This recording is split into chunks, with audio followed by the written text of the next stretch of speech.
Welcome to the stream. And to clear reminding us that summer is over and that fish are tasty. Something we can certainly strive for today. Or at least it's some happy thoughts to have while we are trapped in prison and certainly cannot just teleport outside at any point we want to. We are back. We came back willingly as we got here in the first place. And we will continue with Chapter 4, Act 4, Into the Deepwater Murk. We are not free, but we are investigating freely. The open day has finally arrived. This is undoubtedly, a good chance to find some information. You and Paimon plan to act and search for clues in the fortress of Meropide. Well, clues are all relatively close by, so let's take a look. Indubitably. In fact, the clues are so close, I'm surprised I didn't accidentally walk into them. There. Let's listen in on the conversation.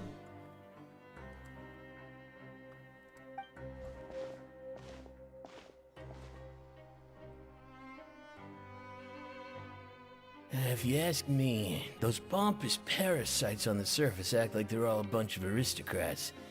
Do any of them give half a hoot about a bunch of dogs like us? Hey, speak for yourself, mate. I'm no dog. You sure are barking, though. Oh, you think you're special or something? If you're here, then you're just a convict like the rest of us. I've heard that even if you're released after serving your sentence, going back to life on the surface ain't any better. Once a criminal, always a criminal. We're marked for life. Oh no. From now on, everyone will think we are criminals. I don't buy that. Hey, how cool would it be if the whole world was destroyed by a giant flood and everyone had to start over from nothing? What kind of filthy bilgewater are you spewing? I have family up there. You best shut your sewer hole with talk like that. Listen, things ain't so great on the surface, but who says that you have to leave? I've heard that you can still stay here and work even after you've served your sentence. Not bad if you ask me. So, you're just continuing your sentence. Who wants to live in the ruddy overworld anyway? And what makes you think they want to hire someone like you? It's one of the great mysteries of the universe, how someone as useless as you is so confident. Whoa. Sounds like they're really unhappy about the overworld. Speaking of which, Paimon never heard anyone use the words overworld or underworld when we were living up there. Is that only something the inmates down here say? I think you're right. That's true. Paimon thinks it's true that she's right. She always thinks that. Anyway, I've already decided to stay here. Wish I could say the same. And if they don't take my job, take me for a job down here, I'll just commit more crimes and they'll keep me anyway. I'll catch up. Overworld has fewer fish around. Totally bad. Yeah, but you can't really get to the fish down here. You can just look at them, maybe. There's a group of people over there. Let's go listen in. So I said, that's not a faucet. Hey, who are you two? Why'd you come over all of a sudden? We were just listening in. Oh, sorry for eavesdropping. Sounds like you were talking about something private. What's the matter? They're just looking to join in on our fun, that's all. Those other two also just listening in. Hey, don't pretend like it's okay for them to just interrupt us like that. Yeah, fine. You're lucky we don't mind extroverts that much. Thanks. You guys are really nice. You hear that, Quisto? What nice! Quisto. Your expressions tell me you're looking to hear some juicy info, am I right? But before that, it just so happens that I know you two. Actually, we want some murky info. Really? Are we that famous? We are. You're kidding. How often does anyone get a personal tour led by His Grace himself? Practically everyone was talking about it. Word has it that you also caused quite the kerfuffle. Oh, it was just a little mistake. A little mistake, huh? I like the way you put it. You see, people with a good attitude can join our group anytime, unlike some of the others here. Your group? I'm Quisto, and this is Lavaroon. People usually call us the Bombshell Bros, but don't worry, we're not playing with bombs or anything. It's just that our information is always so explosive, and we blow minds on the regular. Well, I know someone who plays with bombs, and they are not imprisoned. So, you two really like to gossip? Whew, you sure know how to embellish. No, you don't get it. Knowing intelligence will make things better for you here. For example, knowing who's working with who has the latest rumors, who's not getting along. Wouldn't you like to know all that? Oh my Archon, I'd love to know. Please tell me. Whoa, all this info's worth something, you know? You should prove you're worthy of it. I don't mind him. Quisto's always this way. Just play nice and say something to massage his ego. The welfare meals. Talk about the welfare meals. We ate the most incredible welfare meal recently. It was purple. Right. That meal we had yesterday was super delicious. Paimon can still taste it whenever she closes her eyes. Is that so? To tell you the truth, I've been helping out with making those welfare meals. I've been working as a kitchen assistant for about a month and a half now. Ah, so that's why it was purple. Oh, so you're the one who made those delicious steaks. Amazing. You could be a professional chef. You are correct. I am a true professional. In fact, I even went to culinary school. But I don't know, since you like my cooking, I guess that means we share similar tastes. Listen carefully. This little bombshell will help you learn what's really going on here in the fortress. Huh? Did Lavaroon just wink at me? It seems he's saying, don't be upset, he's a good fella. Listen, kids. The power structure within the fortress is quite complicated. The overworlders couldn't care less about us down here. We're basically dogs to them. You've already met the one person here you should never cross, the Duke, Risley. He knows more than you think. And if he doesn't care about something, then he often doesn't bother dealing with it. Those who have the Duke's attention get all kinds of special perks. Even better treatment in the infirmary. I know who you mean. It's that Jurier character, right? I don't think there's anything useful about him at all. Why does he visit the infirmary practically every day? Is it normal for anyone to be going in and out of there so often? If you ask me, he's just faking it to get out of work. But did you know that Jurier was a talented researcher from the Fontaine Research Institute before he came here? There's no denying that. I don't care if he was a researcher that could turn dirt into Mora. Once you're in the fortress of Meripede, you're just another inmate like everybody else. Ah, interesting. According to Cousteau, a person named Jurier frequents the infirmary. I should take note of that. Speaking of which, the last time I saw him, he was passing by in the corridor with Lorvine. I also heard they started arguing in the library and got into a fight, right? Guess that's just how terrible of a guy he is. You mean he hit a woman? Wow, I never imagined he was that bad. But that Lorvine's also quite the odd one, you know? She's always gabbing away, got into a fight with a man, and she also got sent to the infirmary. Come to think of it, I always see her going to the sick bay every couple of days, too. Huh.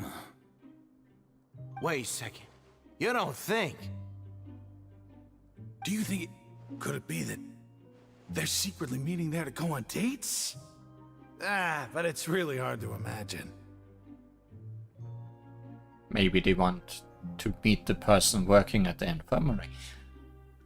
After all, I do remember seeing Lorvine beat Juria to a pulp that one time. And we might be overthinking things. And they are beating each other up to go back to the infirmary. So Juria had a confrontation with a girl named Louvain, who also frequently visits the infirmary. I'll remember that too.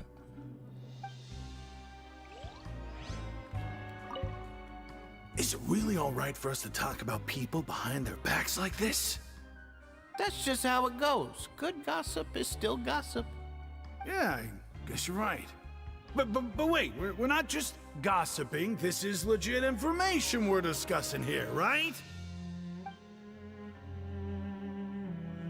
You sure have a business going. Also, where are the other two that were listening in? Guess they aren't close by. Detective game might be harder this time. Maybe. Depends on how much the game will help. And spell things out for me.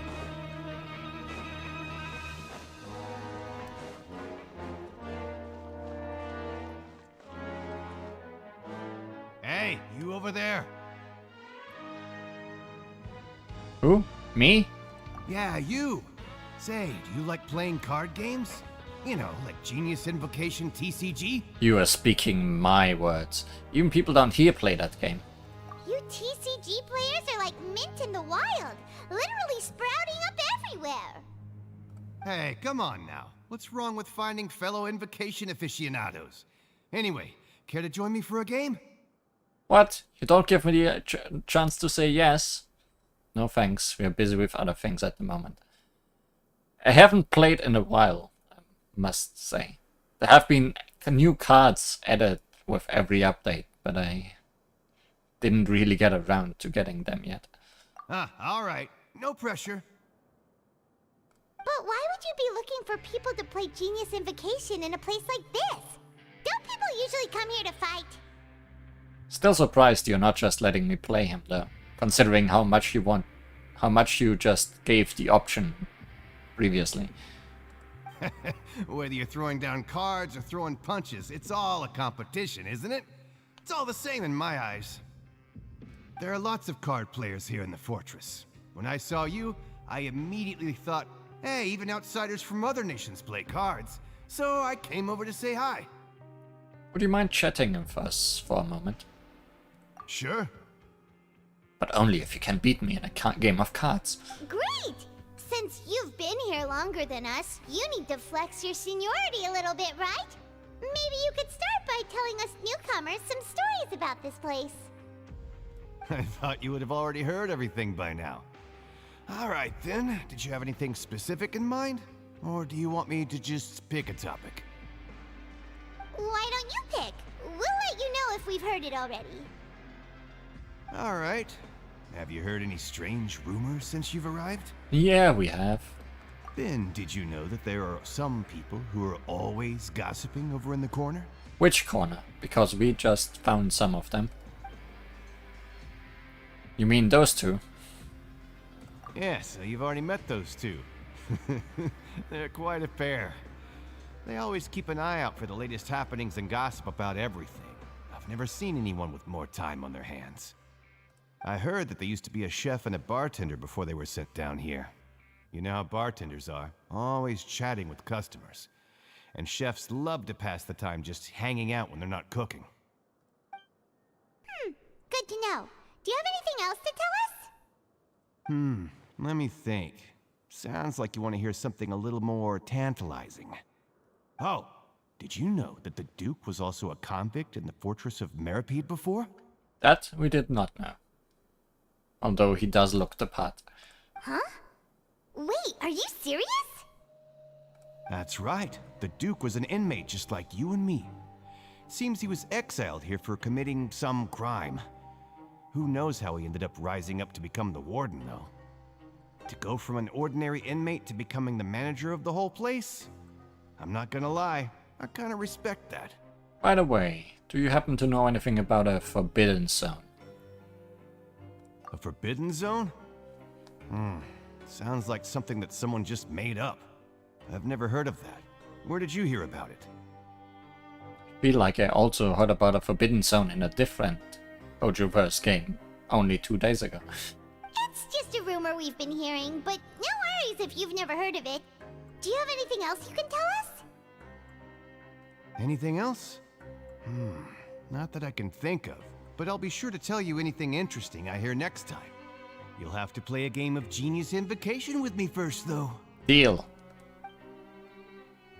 Okay, we've talked to just about everyone, and it's about time for us to go meet Linny.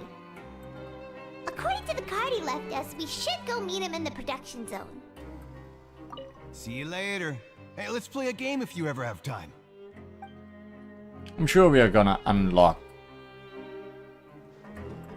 playing against Fontaine people at some point, and you are gonna be one of the players.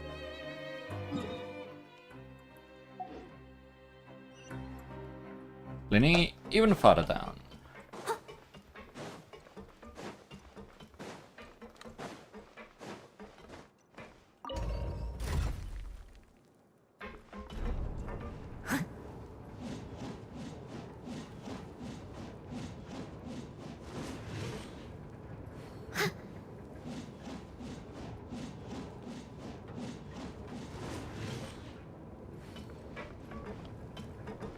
Why are these elevators so long?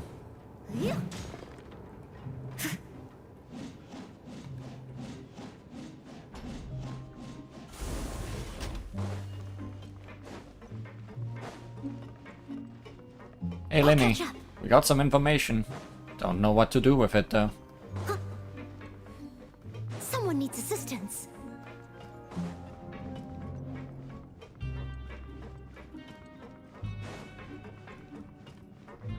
Lenny?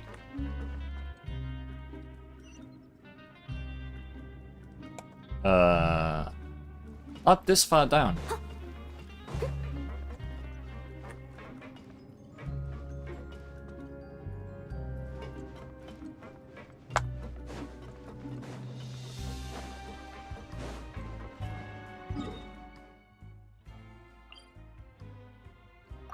This teleport point wouldn't be right beside him, would it? No, but it would have been right down here. Someone needs assistance. Did the sparkles lead me to that elevator?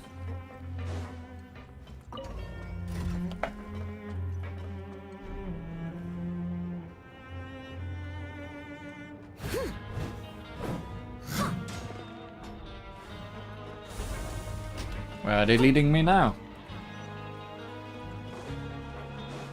Will I ever understand how this place works? I guess we had to go down and then up a different elevator.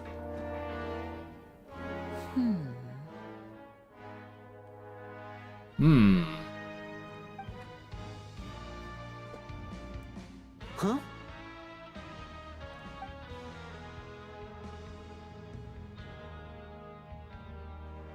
That look in your eyes. You found something? A little something, yeah. Hey, this is no time to be modest. Just tell him we found a boatload of information. Let's drop it all on him. Oh, as expected of the legendary duo, you have my full and undivided attention. Huh. I'd have never guessed that myself. The rumors swirling about this place are unreliable after all, and Master Child probably went missing because he found a way out. Like a teleport waypoint? He is a harbinger after all. I suppose he's much more resourceful than I initially gave him credit for. Unfortunately, this isn't enough for our final report to Father. We need to find out Master Child's exact whereabouts. Father told me that even though Master Child said he was just coming to Fontaine for a vacation, he actually had some personal reasons. His agenda might be linked to his disappearance. The most important thing right now is to catch up to him. Boy, I'm starting to feel like a child sitter. His escape route is already flooded, so we'll have to task someone with professional diving skills to chase after him. Well, when you put it that way, it's obvious that only Fremine would be up to the task. Bingo! Is he around? He's working today. Coming here as a group would have attracted too much attention. I'll talk to him about it later. Please do. We're counting on you. It's the least I can do.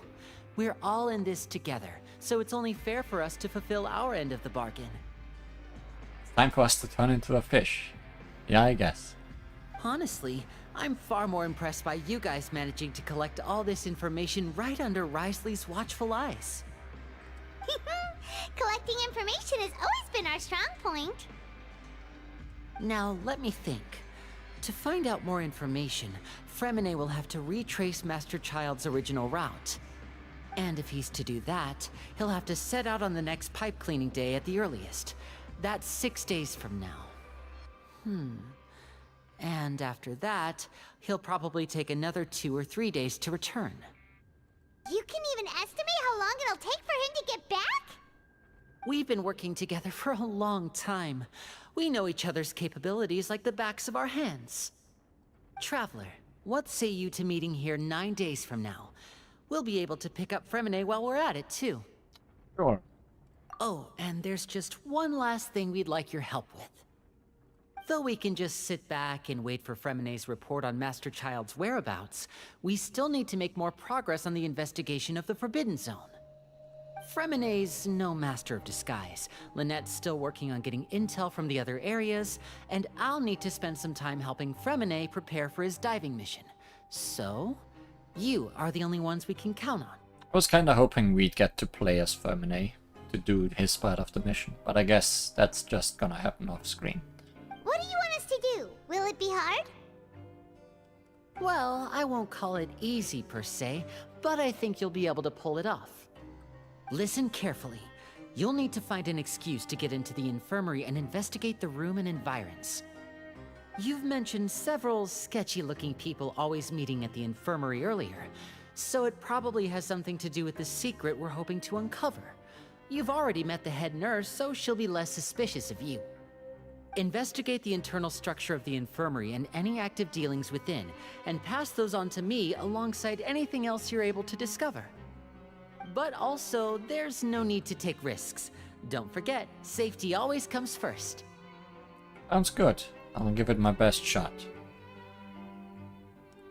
My apologies. I just started rambling out of habit. It was almost as if I was talking to my younger sister. Well, you're not my brother. But that's not a bad thing, right? But what if I'm the older sister? Alright, then we'll head out as soon as we finish our prep. Let's go our separate ways for now then. Don't forget, we meet here again in 9 days. Stay safe. For doing some prep work with Paimon, you waste away the time.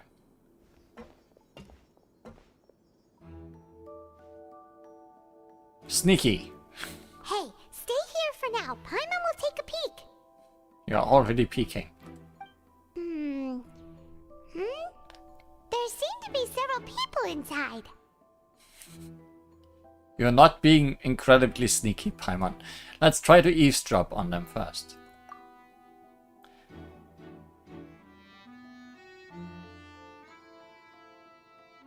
Right. I feel like it's not impossible. Oh, So is she in on it? it's a bit hard to understand them from here. So, why don't we just try to talk to them in person? Let's go as soon as you're ready.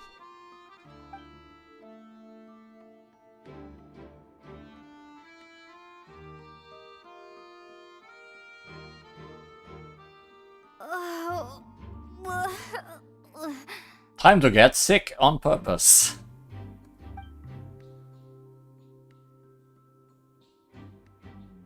Someone, please help! She's sick!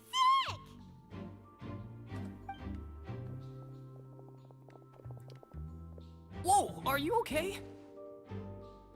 Oh my! What's wrong, little one? There's no no need to panic. Take a deep breath before you begin. The traveler started complaining of a stomachache, and then nausea, and then collapsed onto the ground. Paimon doesn't know what to do. Freezing limbs, twitching fingers, and pale complexion? Could it be poison? Let me take a look. Please, lie down over here. Oh, my stomach really hurts. I Don't shouldn't worry, have done I'll this. get you to the bed safely. Here, hold on to my shoulder and walk slowly. I didn't think this through.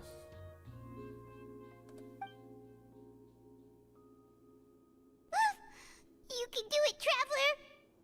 Thank you. I'm sorry. Don't apologize. You're sick after all.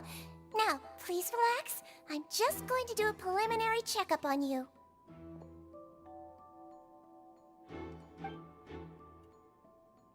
Zixuan has taken out a few instruments and begun to do her checkup. I hope I'm not so healthy that she gets suspicious. I see now. My checkup has confirmed that she's not in any mortal danger. That's our worst fear out of the way. Eh? Oh, that's good. But I'll continue my diagnosis of the patient now. Please, relax and take a deep breath. Zixuan's using her hands to palpate different areas of my abdomen. Seems like she's using elemental energy too. Her expression's growing more and more relaxed. Don't sense serious damage to your organs either. Does it hurt when I press here? It's not too bad. And here? Ooh, that hurt a little. Huh? But based on my initial checkup, there shouldn't be a problem here. How strange. Oh no, was my acting a bit over the top? What about here? Does this hurt? No, not really. Can barely feel it. Oh. I understand. So that's what it is. You've looked through me, haven't you? I think you just ate something that disagreed with you. That's all. Nothing too serious. Outside of a pretty bad stomachache when it decides to act up. So that's what it is. Thank goodness it's not anything more serious. And there have been other inmates complaining about the food recently. I'll inform our head chef, Mr. Wolsey, of this problem as soon as possible. Congratulations! The health risk is incredibly low, so you should recover within a couple days. Why don't you take a rest here while I go get some medicine for you? Miss Levine, I'll have to trouble you to help me look after this new patient while I'm gone. Aha, it's those two. Very well. And she hopped away just like that. Phew, this infiltration mission is going much more smoothly than I imagined. Next, there are only 2 people left in the room. Zixuan just called that woman Lorvain, so she has to be one of those frequent visitors to the infirmary I've heard of before. Would that mean the man next to her is Chirur then? Hello. So how are you feeling now? Still not great. I can't keep staring at her. It will draw unwanted attention. That guy also seems to have noticed. Now he's looking in my direction too. Her stomach ache's really bad. She was stumbling about the whole way here, so Paimon's really worried. If Miss Zixuan says it's not a serious problem, then there's no need to worry.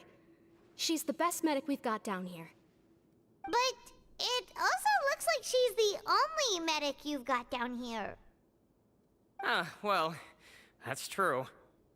What do you mean, that's true? That's really misrepresenting the situation. Of course I can't speak for the whole fortress, but it's not like everyone imprisoned here is useless, you know? Though they may have committed crimes and gotten locked up here as a result, they still know a thing or two about medicine, and they help Miss Zixuan take care of the sick and injured.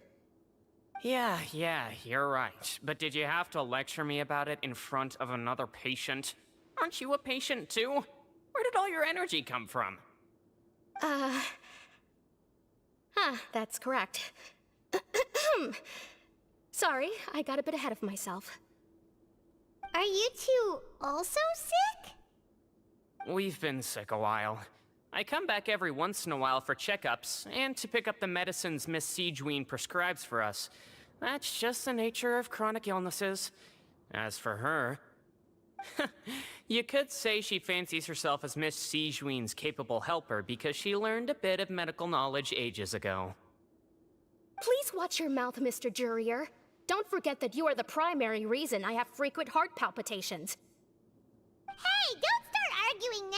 Please, keep it civil at least! These two seem to have a pretty terrible relationship, and only ran into each other because they came here to pick up their meds at the same time.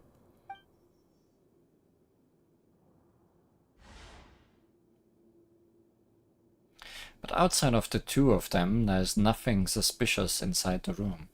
All the files on the table appear to be patient records, and while there's a box, I can't check it out right now.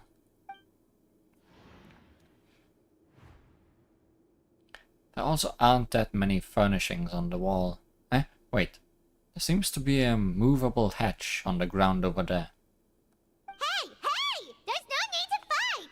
Everyone will be released someday, so there's no need to argue over silly things like this! Is it a hatch to the Forbidden Zone? But... Release. It's way too early for us to even think about that. And who the heck knows if we'd even be able to continue our previous lives? The presence of a movable hatch isn't strange by itself, but perhaps it's my adventurous intuition speaking, but isn't it a bit strange that there's a movable hatch here of all places? Is it hiding something? Please allow me to end this boring and useless conversation.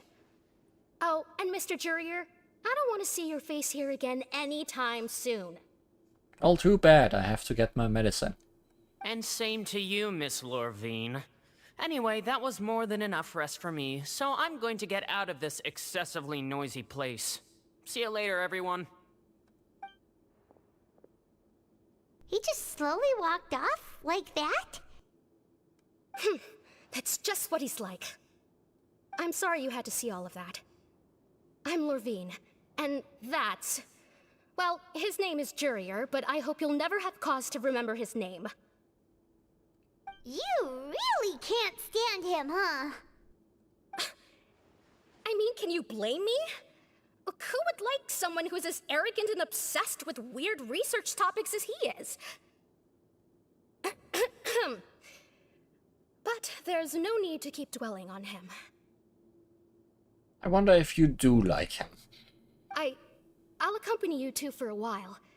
Miss Siegeween should be back soon, and I'm sure you'll feel better as soon as you've had some of her medicine. Maybe you're just fighting with each other as a cover. Thank you for looking after me. No, it's nothing. I'm back!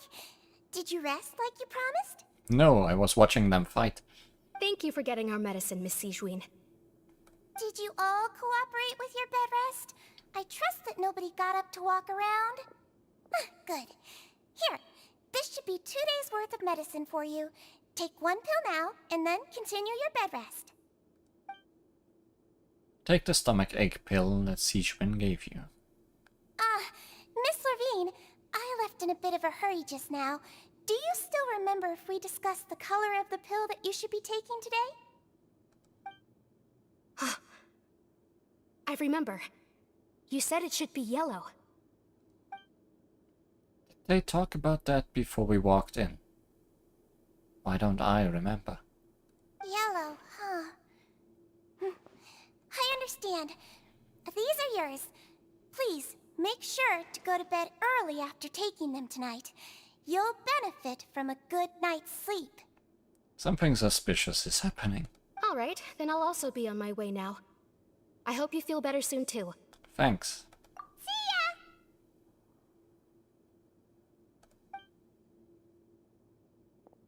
I'm going to fill out your medical record now. You're widely known as the Traveler, right? I just want to double-check a few details, if that's all right with you. Those two made quite the commotion just now, so why don't we let the traveler rest?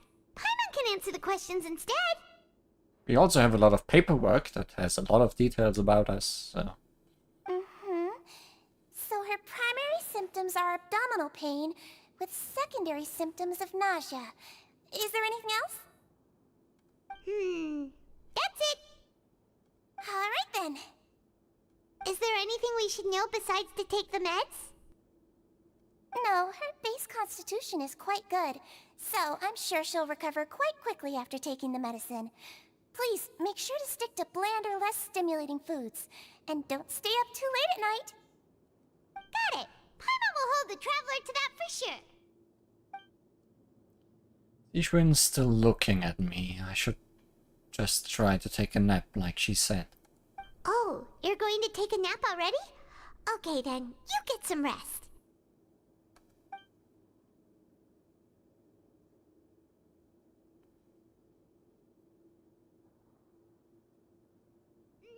We've been to lots of places together.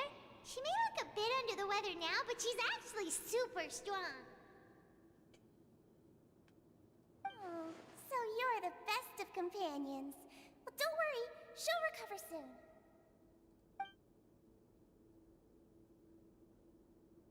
Ah, you're awake.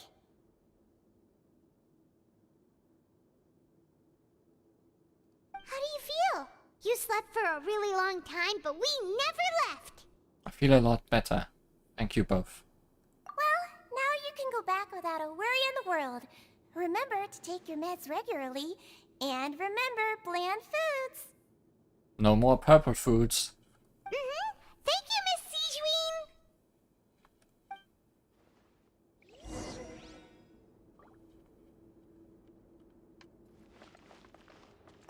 Seems like a lot of people have been coming down with an upset stomach lately. I'll need to address that. Maybe no more free food. Can I find that hatch? I sure can. It's not suspicious at all.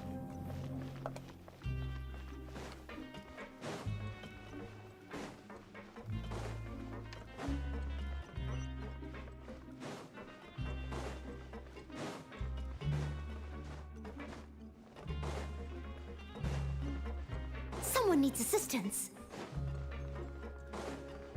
I think we just got all the assistance we need.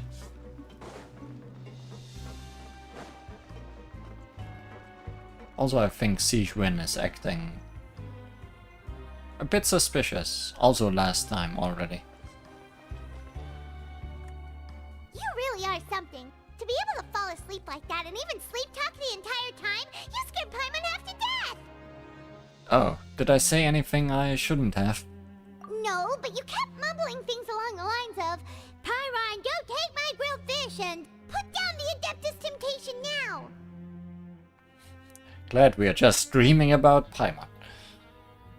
About Paimon stealing our food. Paimon talked with Sijuin the entire time you were asleep. She seems like she's just a sincere nurse, and Paimon didn't notice anything unusual in the room. Are you sure we're not going off track with the infirmary? Are we really off track though? There are still a few weird things about the place. That movable hatch on the ground, as well as the questions Sijuin asked Louvain. And also, were they really talking about their meds before we walked in? Oh, and was Louvain and Chiro's argument genuine, or were they just putting on a show? Paimon, hear me out. Whoa, you really are super thorough. All those tiny little suspicious things that Paimon didn't even pick up on. We've got to give the info to Linny.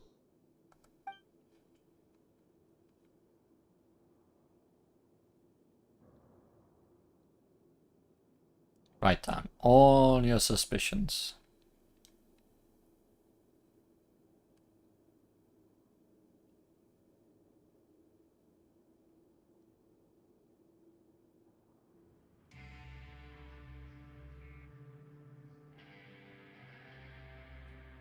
What did you disguise yourself as, Lynette? Wow, impeccable.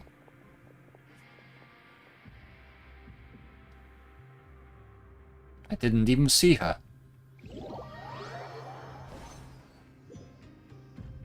Today's the day! Let's go meet up with Vinny! At least you put me in the same room as him this time, so I don't have to look for him this.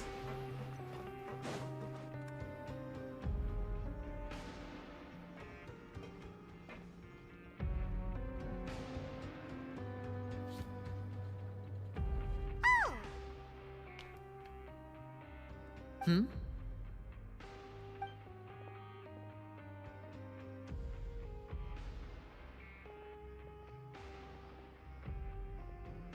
Did you two run into any trouble over the past few days? Just some bad food. No, we just worked our shifts according to the schedule.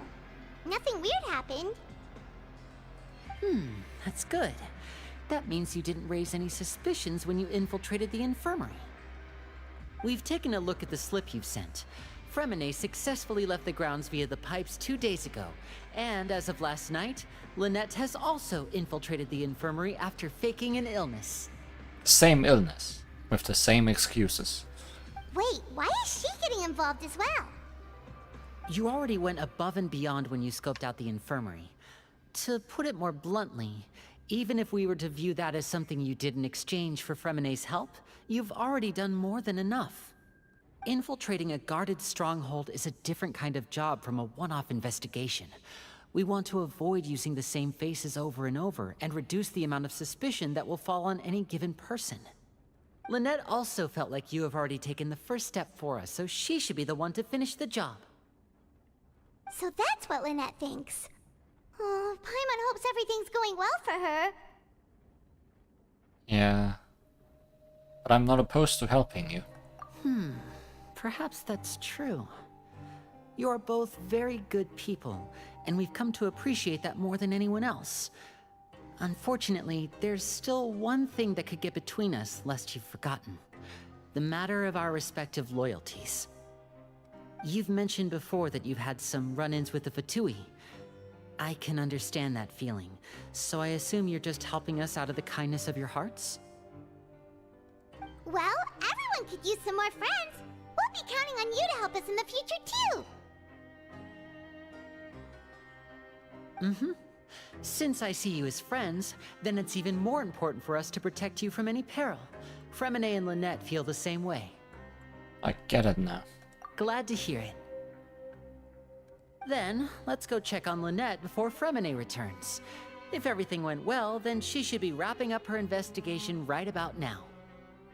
I wonder if things went well, or if things will go hit the fan Is now really a good time to go over? when we arrive. According to my observations, Sigewinne always spends around half an hour away from the infirmary right before lunch. Lynette knows this as well, so this should be a good time to meet up with her. Oh yeah, we heard about that too. Another one of the suspicious things about Sigewinne. Also, I'm her brother, remember? It's only natural for an older brother to care about his younger sister's well-being. Okay, then let's head over right away. What excuse do we have to come along?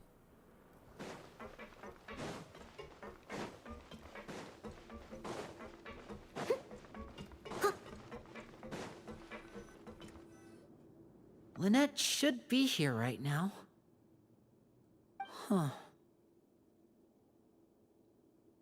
Ah, she's being disguised again. Strange. Lynette? As expected, Sigewinne isn't here, but why isn't Lynette here? Could she have found a lead and left to follow it? No, Lynette rarely deviates from the plan. We agreed that if she were to make changes on the fly, she'd find a way to let me know. Unless... Let's see if there are any clues around here. We can look while we wait for her. Who knows? Maybe she'll be back soon. Okay. I wonder if she went down the hatch. Or if she's disguised as a bed. There are some books here and a few files. They all look like medical records. Advanced nursing, How to Raise the Spirit of Your Patients, A Quick Guide to the Psychology of Emotions, and The Meaning of Laughter. These sure are some interesting books. Who knew Sijuin would be interested in these kinds of things? Or maybe it's Slovene. She even has books on understanding people's motivations and feelings. Is it because she's a Melusine? Or does she have a need to understand her patient's emotional state? Well, two of her patients, in quotation marks, keep fighting. So definitely need to look into their emotional state.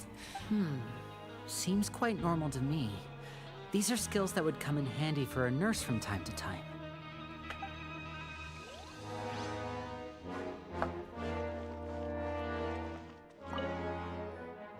None of the beds have any signs of having been slept in, except that one over there. The exact same model, Linny. How do you know? That's the one Lynette must have used, right? You said she was pretending to be sick. She would have said her migraine was having a particularly bad flare-up. Generally speaking, the head nurse would then ask her to lie down and rest, while she left to retrieve the medication. But this bed is still unmade. Which means either the head nurse didn't return the entire time from when Lynette lay down up until she left the bed, or the nurse intentionally left it this way. Oh no, that's not a good sign.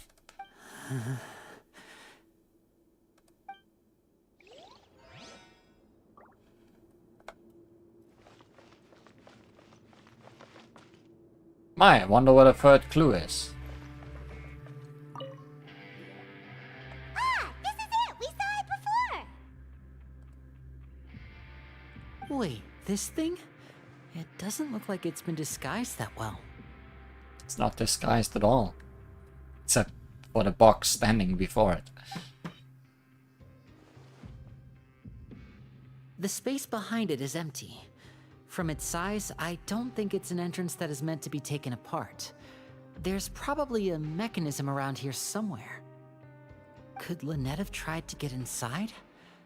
But if that's the case, she would have contacted me for sure. Maybe there was no time to do so.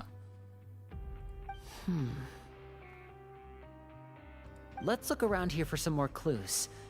Don't panic, just take another look. Or maybe she dissolved into water.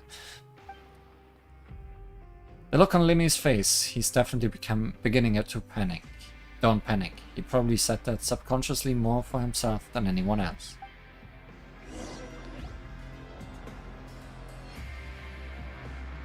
Hey, you guys, there's a slip of paper over here! She can't dissolve, she's not Fontainian. Maybe she was just melted then. A slip of paper? It's right over here, and there's a bunch written on it too.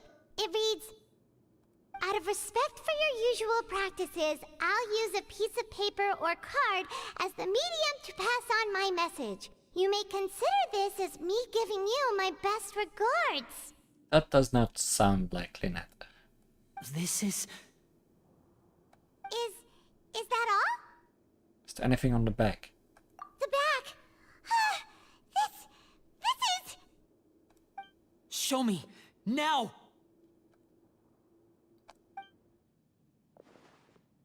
That look on your face. Paimon's reading it now. Would you care to guess where Miss Lynette of the Fatui could be right now? No. Could she have... Is she already... Wriothesley. Did he deliberately leave the infirmary unguarded to use it as bait? Wait, you mean he was aware of our goals from the very beginning? But why? We didn't run into any trouble last time, and he also never reached out to us since. Why would he choose to act during our second infiltration attempt instead of the first? Maybe he got information out of Sijuin when she observed us being suspicious. Yes, that is a crucial question. Wriothesley, he doesn't do anything without a clear goal or reason. So this means he had no concerns about your activities from the very beginning. You're not from the same camp as us. You were sent down here by Nervulet, so you have no conflict of interest with Wriothesley. We're a completely different story, though. Why did he only go after Lynette? I'd like to know that, too. Why did he only go after her? Don't panic. Just think everything over. I have to stay calm. This is not like what happened last time. The situation's different now. Wait, you're right. Wait, but that means... The fact that Fremine was able to leave the grounds... Could Wriothesley have let him go as well? But what does he gain by letting Fremine leave like that? I get it now. He deliberately made them both disappear. So he's challenging me and trying to provoke me, I'm sure of it. And it's working. We never should have sent out Fremine. We had to go through all that trouble to find an opening to sneak him around the guards and into the pipe, and we even thought luck was on our side. If Wriothesley let him leave on purpose, then he's probably in a terrible spot now as well. Lenny's getting more and more panicked. We have to calm him down. Linny, calm down. Don't be like this, Lenny. Fremine wouldn't have left if we hadn't told you about Child. That was our fault. No. I'm the leader of this operation, and I'm the one responsible for this team. I was the one who failed to protect them. Who made you the leader? I'll go talk to Wriothesley. Hey, don't be reckless! Traveler, please talk some sense into him. I simply cannot allow Lynette to be abducted again. I have to go. I'll find a way to get them back.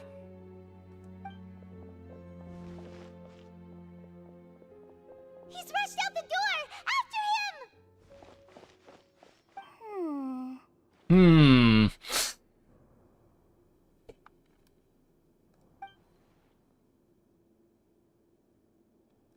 Yeah. Right.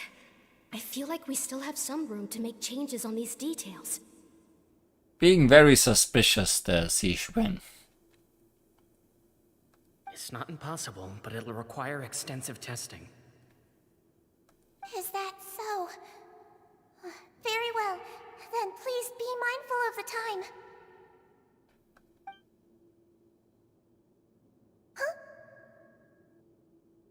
Huh? Is someone? Pack everything up. Whoever's outside is eavesdropping. They'll probably come in once we stop talking. Someone! Please help! She's sick!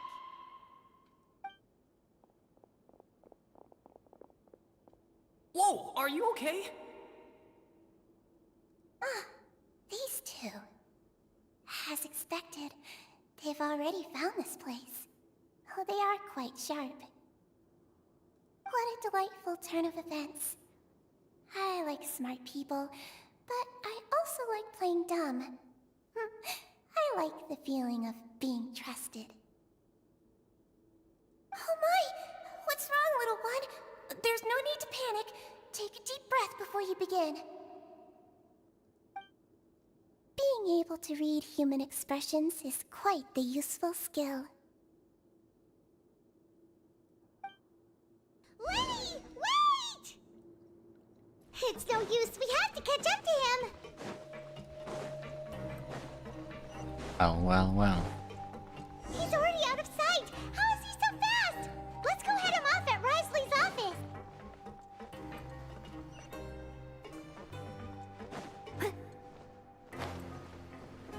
Well, we stumbled into that one last time by accident. So we know where that is at least.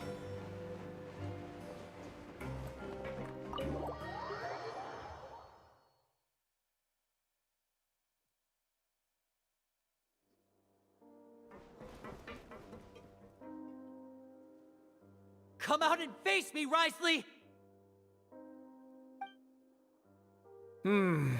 Aren't we at an administrative office space? Why don't you at least try to follow even a couple rules from the fortress's indoor management regulations? What did you do to my sister? Hello, person in chat. I'm quite well. As opposed to anyone in this situation. I ran into the young miss at the infirmary. I'd heard that she was suffering from quite the migraine, so I decided to invite her over for a cup of tea. I do have some teas in my collection that can work wonders against such an illness. Stop joking around! Where did you take my siblings? I have also heard that your performances are quite the spectacle. Miss Lynette would sometimes enter a box filled with water, only to emerge the next second from another place altogether. Maybe she'll appear behind you right now if you were to turn your head. Is he trying to trick me into turning my head? No, he's probably not looking to attack me right now. All of the hostages are in his hands, and he's even in the mood for small talk. That means Lynette is probably still alive. You knew we were investigating the infirmary from the start, so you deliberately aroused the Traveler's suspicions and baited us into continuing our investigation, just so that you'd be able to kidnap Lynette.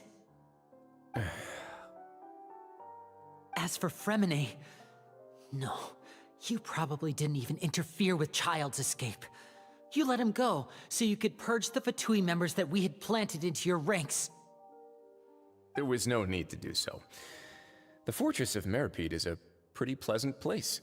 Most people enjoy their lives here. The only ones who act differently are those with personal agendas. It was quite easy to identify your colleagues. You removed our original members and spread the news of Child's escape so Father would assign our team to come down and investigate. Fremine has also fallen into your hands, right? If you're oh so omnipotent and so in control, why would you need hostages? One correction. Lynette is in my hands right now, but Fremine is not. He's not? What do you really want? Linny! Oh, wonderful.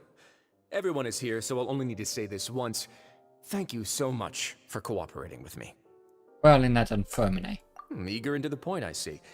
Alas, only Miss Lynette is currently having a cup of the fortress's finest tea. Although, as per your original plan, Mr. Fremine should also have returned to the fortress by now. But he has neither shown up within my gates, nor has he been taken into any kind of custody. So where do you think he may be right now? Wait, you can't mean... You locked him outside in the sea? I closed the fortress's gate to the outside world. That's all. Fremine's a star diver, so he should be fine, right? And considering he's outside, he may just go up to the surface, right? No, we're still here, so he definitely tried to find a way to come back for us. So we can't assume he might have made a break for the surface. Ah. But why would I do this, you may be asking? To have an audience with you, of course. My intel tells me that Mr. Linney is a great magician, so it's only natural for me to want to have some cards of my own when it comes to negotiating. Besides, I do recall you mentioning to Miss Lynette that you've always wanted to have a face-to-face meeting with the Lord of the Fortress of Meripede, regardless of whether it was in a personal or a professional capacity. Well, you got your wish. So, you've been keeping tabs on us before we even set foot in the fortress. Some of my folks just happened to hear a thing or two, that's all. In any case, I will be straight with you. I was willing to play dumb and turn a blind eye, so we had a pleasant few days playing games together here. But once you started focusing on the Forbidden Zone, all of that changed. Mr. Linney, the cards are stacked against you right now. Miss Lynette is in my hands, and Mr. Fremine is still slowly being pickled out there in the brine. You know just as well as I that he cannot last out there forever. You need do but one thing to guarantee their safety. I would like you to contact your superior, and ideally invite her over for a cup of tea with me. Just don't have any cake, or we might accidentally eat it. You want to see Father? But why should she bother giving you an audience? Well, if she cares for the well-being of her dearest children, she should have plenty of motivation to join me for a parents' evening. I've heard that the bonds between the members of the House of the Hearth are like the bonds of family. I don't see why she would refuse. Why did you think Father sent us to handle the Fortress of Meripede? This place is basically a no man's land. It wouldn't be fitting for anyone as important as a Harbinger like Father to come here in person. Oh, I see. So it's because she doesn't care for my place here. That's such a shame. After all, I've amassed quite the tea collection. I was looking forward to sharing it with her. Both Monsieur Neuvillette and Lady Farina have already received many samples as gifts. Was this the extent of your master plan to get to Father? No matter how much pressure you may put on me, I won't allow you to use us to blackmail her. You people really are difficult to get along with. All I'm asking for is a face-to-face conversation. Does she truly have no interest in the fortress's secret? Mr. Linney, you have one last chance to invite your father here. If you refuse... Linny!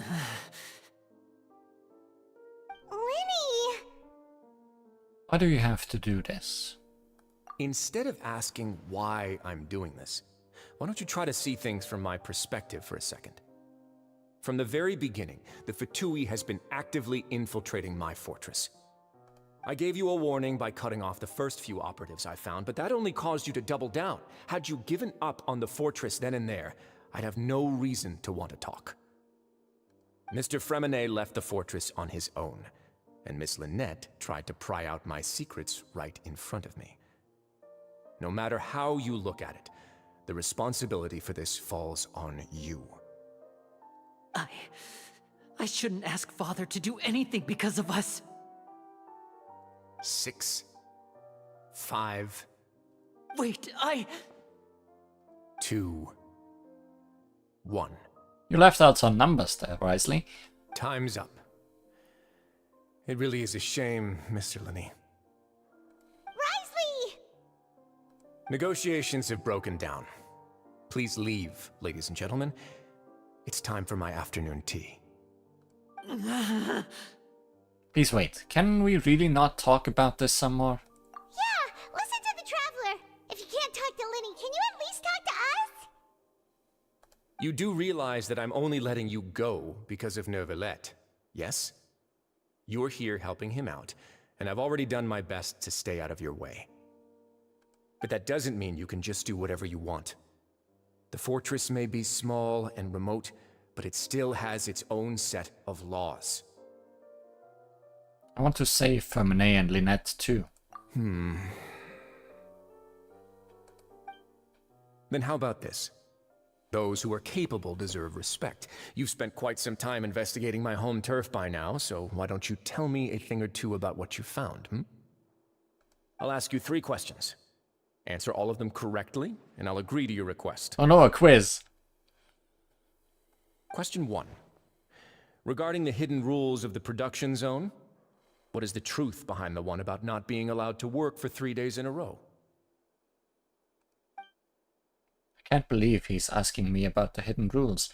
If I recall correctly, if you keep working without any rest during lunch hour on the 3rd day, you will find a portion of strange meat in your welfare meal. It's a good thing that we've already run a thorough investigation on this. Let's see if I can remember all the clues. I should be able to find an answer if I can piece everything together. If you break the hidden rule of the production zone, your welfare meal might contain some strange meat. Regarding the hidden rule of the production zone, what is the truth behind the one about not being allowed to work for 3 days in a row? What happens if you violate the production zone's hidden rule? I've been told that the infirmary is always empty for the half hour just before lunch. But what could Sijuin be doing during that time? The Fonta promoter has been struggling because he doesn't recognize the real value of coupons. Meanwhile, the Duke believes that only idiots who don't understand the value of coupons would spend them on Fonta. We often see Miss Sijuin observing the prisoners at work near the production zone. It seems like she can perceive the general state of a person's health just by looking at them. Fonta's internal reports suggest that they're starting a new trial of an unnamed and unpackaged product. but the product has to undergo a trial because even Fonta's own employees have a lot of reservations about it. Are you testing the food on the people? The research note said that the Melusine race perceives the world very differently from humans. Because of that, the Melusines have also developed a sense of aesthetics that appear rather strange and alien to humans. According to Collins, the Pancration tournament only took place because the Fonta company sponsored it. The company must want a return on their investment as well.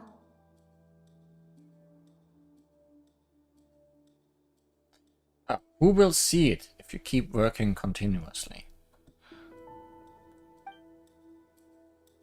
I've been told that the infirmary is always empty for the half hour just before lunch. But what could Sijuin be doing during that time? Watching people. Under what circumstances does the strange meat appear?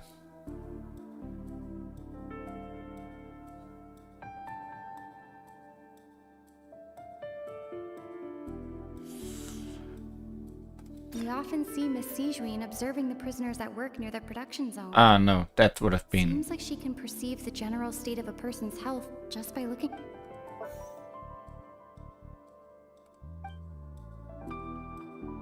I've been told that the infirmary is always empty for the half hour just before lunch.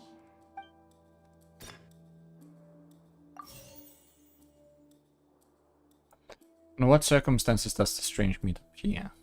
Fonta's internal reports suggest that they're starting a new trial of an unnamed and unpackaged product. Why does the strange meat appear the way it does? The research note said that the Melusine race perceives... According to Collins, the Pancration tournament... The Fonta promoter has been struggling because he doesn't recognize the real value of coupons. Meanwhile, the Duke believes that only idiots who don't understand the value of coupons would spend them on Fonta. I had a feeling. But I was right about the first one. In what circumstances does the strange meat appear? According to Collins, the Pancration tournament only took place because the Fonta company sponsored it. The company must want to return... The research note said that the Melusine race perceives the world very differently from humans. Because of that, I've been told that the infirmary is always empty for the half hour just before lunch. But what could Sijuin be doing during that time?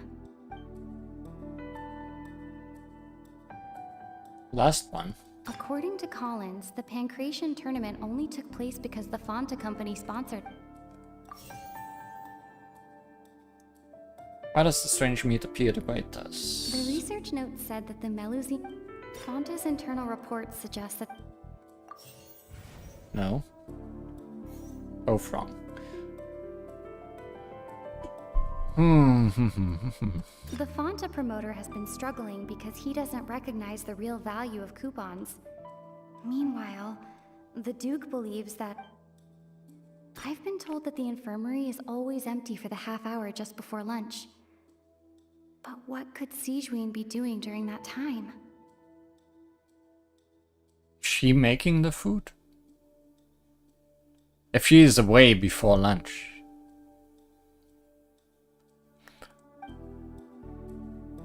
The research note said that the Melusine race perceives the world very differently from humans. I've been told that the infirmary is...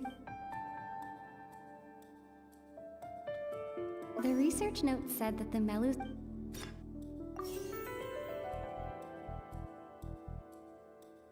According to Collins, the research note said that the Aha.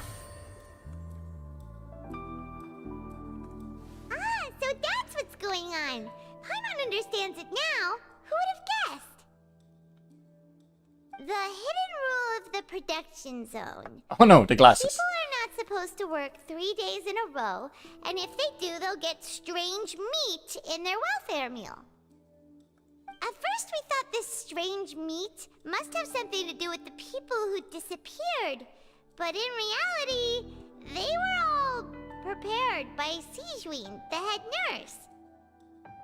She often visits the production zone to observe the workers' health and makes a note of anyone who has worn themselves out after 3 full days of work. So she makes them sick, so they have to rest. Out of her sense of duty as the head nurse, as well as her genuine concern for the workers' health, Sijween visits the cafeteria right before lunch and cooks an extra dish for those who can use the stamina boost. Or that. Sijween has only the best intentions with her surprise gift and doesn't want anyone to find out about what she does. However, unfortunately, Melusines as a race perceive the world differently from humans, and their sense of aesthetics is even more alien to us. So Fonta had nothing to do with that. It was all just Melusines being not humans. The recipients of her lovingly prepared special meals cannot taste the care within and usually just freak out. Are we on the right track? Not bad. You've uncovered Sijween's secret and even guessed her intentions correctly as well. It's nice to know that her efforts have not gone unacknowledged. All right, now for my next question. There are also some hidden rules in the Pancration Ring, including the one that you're not allowed to support both sides of a fight. Why is that? Hidden rules of the Pancration Ring. I remember. If someone tries to support both boxes at the same time, they'll receive a package the next morning, which contains a strange blood-colored liquid. We've also done a lot of research on this matter. Let me sift through what I have found and come up with the correct answer. Is that liquid the new Fonta product?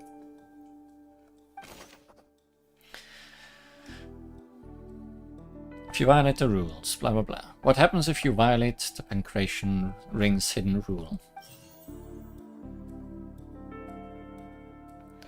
Who sent the package containing the strange blood-colored fluid?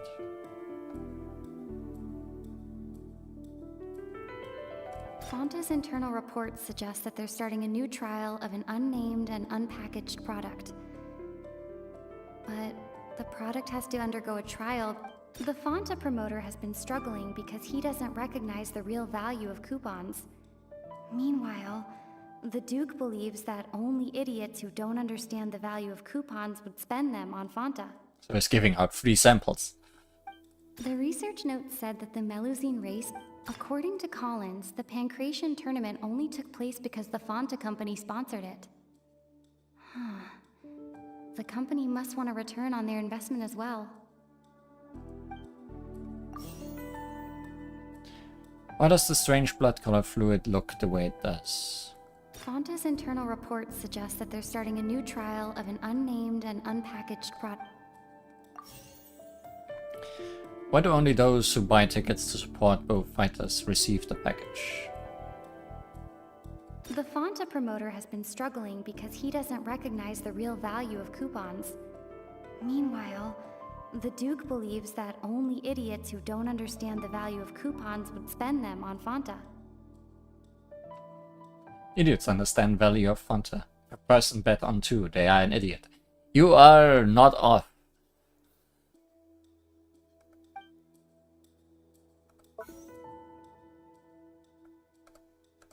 According to Collins, the Pancration tournament only took place because the Fonta's internal reports suggest that they're starting a new trial of an unnamed and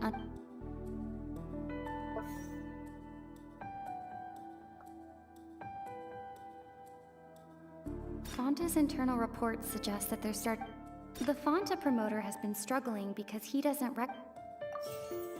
Aha!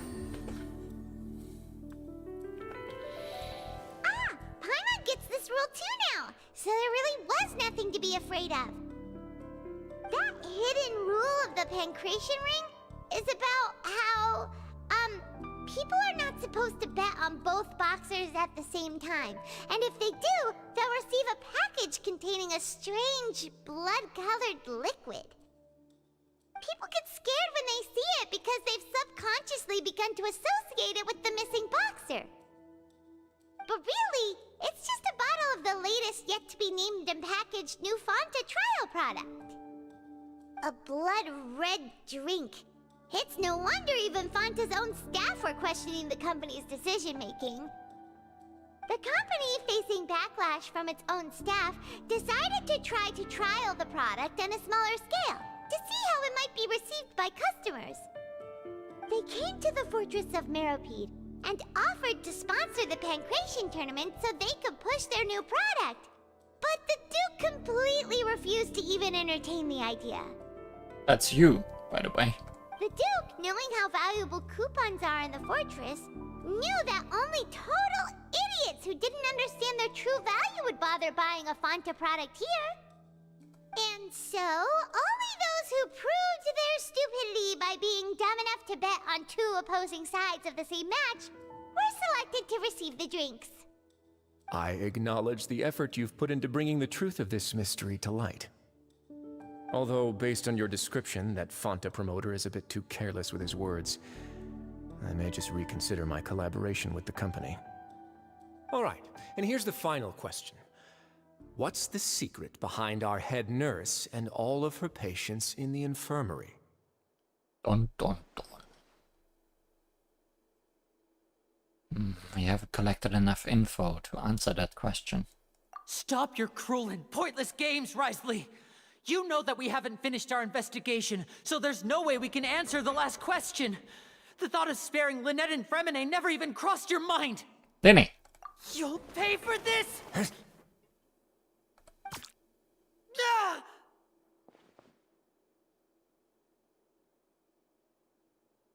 He got shot. He's dead.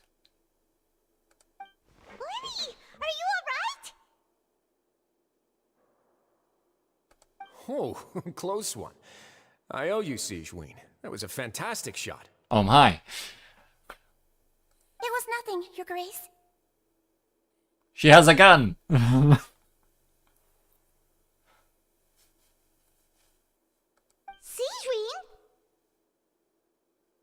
Though this gun may look like a toy, it's actually fully functional, as I just demonstrated. Sigewinne... You... You his accomplice in all this? Not at all. I am merely a resident of the fortress, and thus protecting it is my duty. When Monsieur Nervulette asked me to come here, he told me that my job would be to take care of the well-being of everyone here. I am merely discharging my duties. But if you mean what you just said, then isn't Linny someone you should be looking after as well? Isn't he a resident here just like the rest of us? You're close with Neuvillette. Why not learn a thing or two about virtue from him? But I really am just doing what Monsieur Nervulette told me to do. Everything I did, I've done to protect them. Had I not, they would be in far more dire straits right now. If I didn't just shoot him, Risley would have punched him out. His Grace knows it too, right? Your Grace? Mind proving my innocence to them? My dear Sigewinne, whatever shall I do with you? Would it have killed you to just wait another minute or two? Well, it's nearly time after all. The way you do things can be truly frustrating sometimes, Your Grace. I figured I should try to talk some sense into you. Oh boy. What are you talking about? What time? Take me if you want. But let them go. How touching. Can you just give me one more minute? Don't be like that, Your Grace. All right, everyone, calm down. 2 more visitors will be arriving any time now. I'll go get a cup of tea. Miss Sigewinne, I leave Miss Lynette in your care.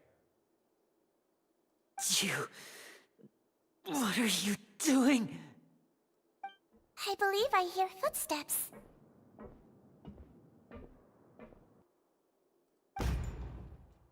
The door suddenly slams open. A familiar figure bursts into the room. Some space, please. Oh, an unexpected one. Ah, Miss Clarande. My door. Also, Femine. Fremine. Fremine.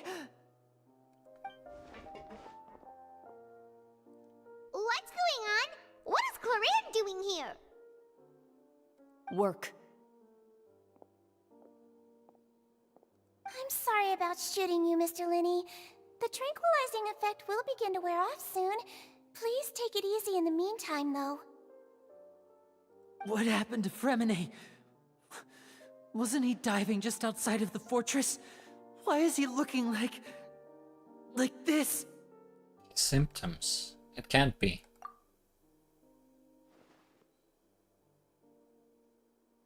A flushed face, an accelerated pulse. He must have consumed primordial seawater. Well, he's also not from here, so... What did you say? Please, make some space. I'll need to give Mr. Fremine a more thorough checkup. Your Grace, I'll leave the rest to you. I'll talk to Clorand while you get Fremine to where he needs to be. Everything else can wait.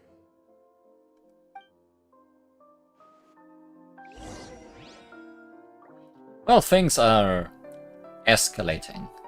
Let's try to understand the situation.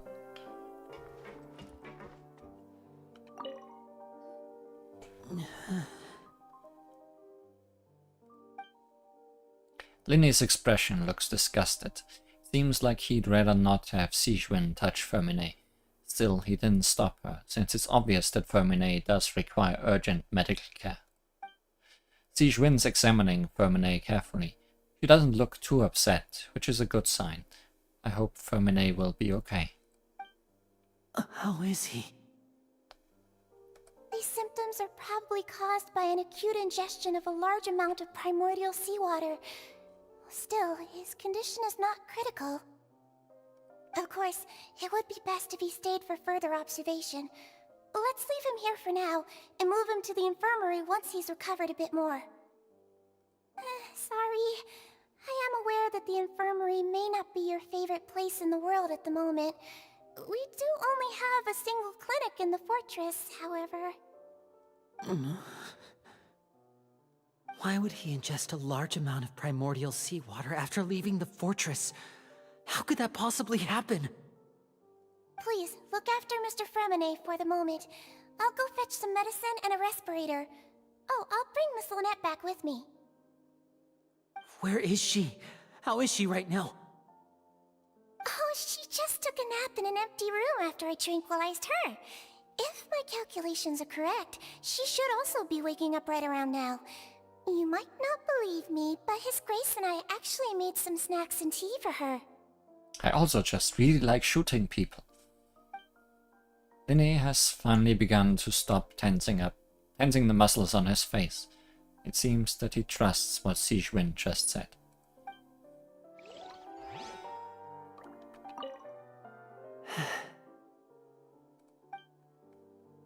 Good talk.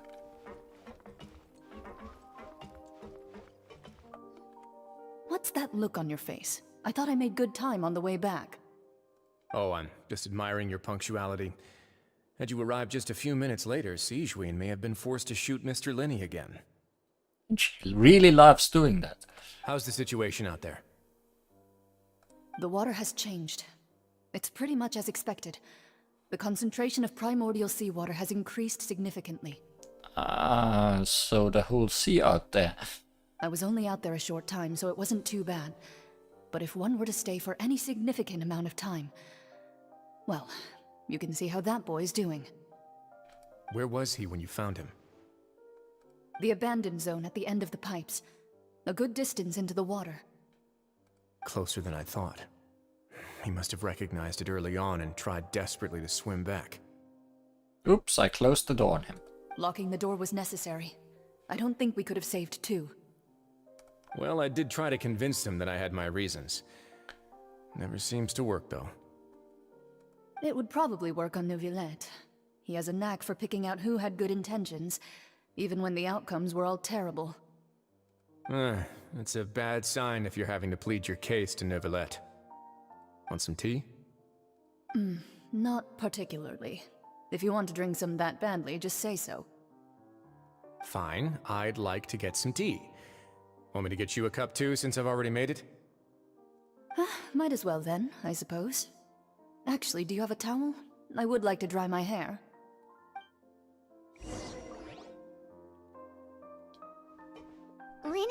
you okay? Are those two dating? Or is at least one of them trying to get to that part? I'll be fine. They're all here now. Don't worry about me. Are you sure? You don't look alright. My hands and feet are still a bit weak, but that's probably just the residual effects of the tranquilizer shot. I'm back, everyone.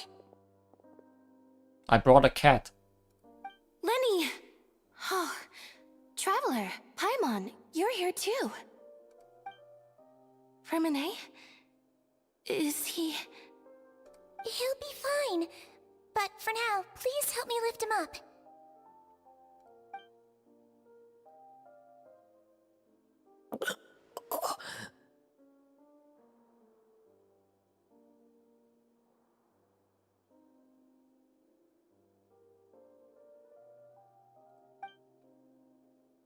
His breathing's beginning to slow down. Give me a hand and help me get him to the infirmary. Yeah, I'll take him from this side. Lynette, together? On it. Traveler, you seem pretty worried about him. Want to come with us? Very well. Don't want to bother the other two by their tea party. The Duke and Clarande are gone. They probably went to get some tea. The Duke will explain the truth in just a bit. Miss Clarande will need a break, since she only just returned from rescuing Fremine out of the sea. Clarande saved Firminet from the sea. Just what happened there?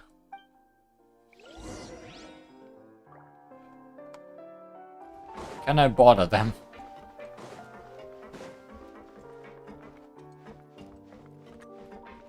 Could I tempt you with some sugar for your tea? No need. They are being pretty bothered, even without me interfering, I feel.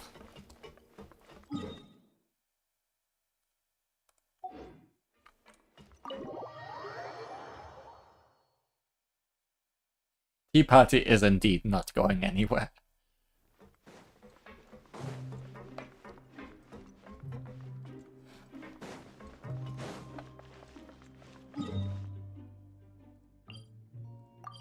Is that a good teleport for that? No. Is there a good teleport for that?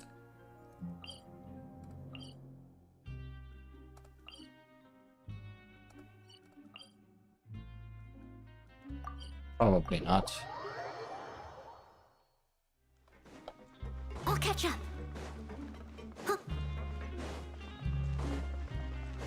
Not gonna lie. Gonna be kinda happy to be out of this place.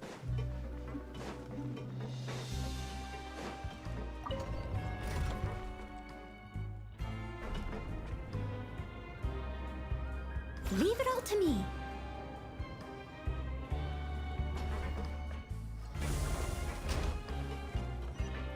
I'll catch up.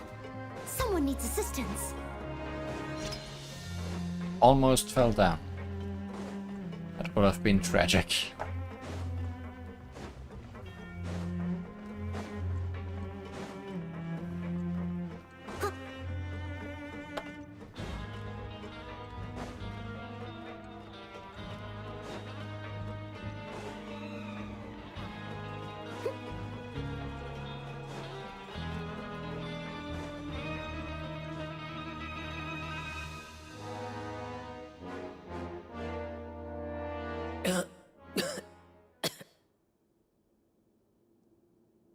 He's awake.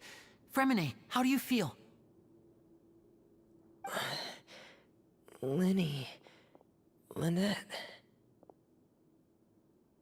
We're all here. Where am I? The infirmary, at the Fortress of Meripede, Mr. Fremine, and you are no longer in any danger. How do you feel?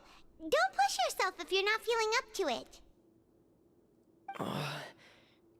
Traveler, Paimon, it's been so long. The sea. There's something wrong with the seawater. Shh, it's okay. We can talk about it after you've recovered. No, listen to me. This is really serious. There's primordial seawater mixed into the regular seawater. I don't know why it's there, but no one should touch it. What happened after you snuck into the pipes? Pipes. Right, the pipes. It's all coming back to me now.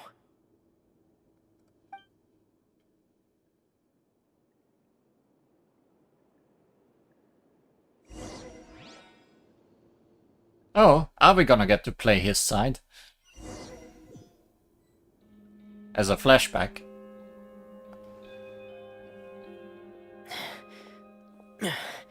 I'm in.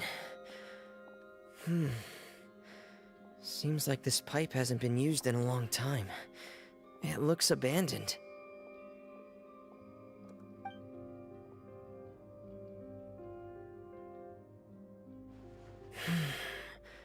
Where could Master Child be?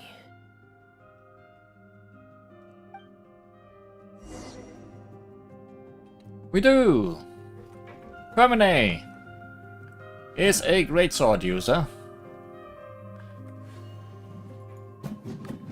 Same charge attack as Noel, it seems. And he is an ice element. Can also summon his little penguin robot buddy, which I think boosts his attacks while it is active.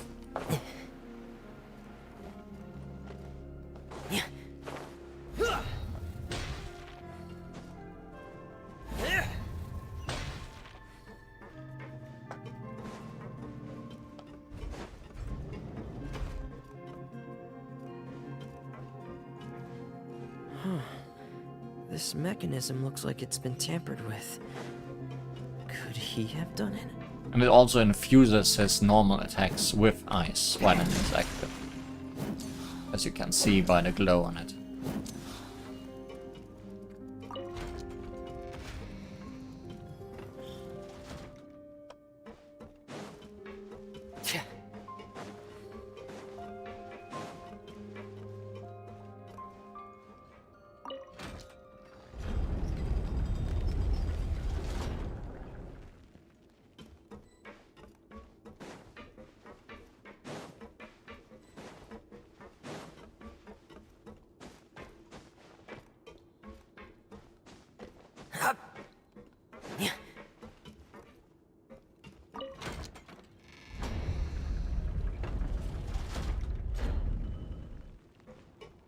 So far, not really a puzzle here.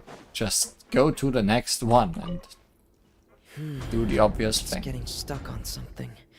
Seems like I'll have to avoid those obstacles while I turn it. And now it's a puzzle. Okay, back down, turn it first, then bring it up.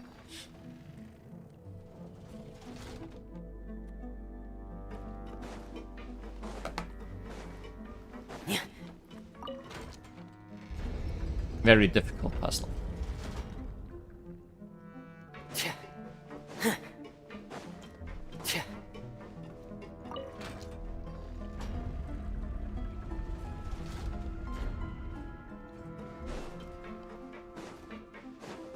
Surely it would not get any more difficult than that.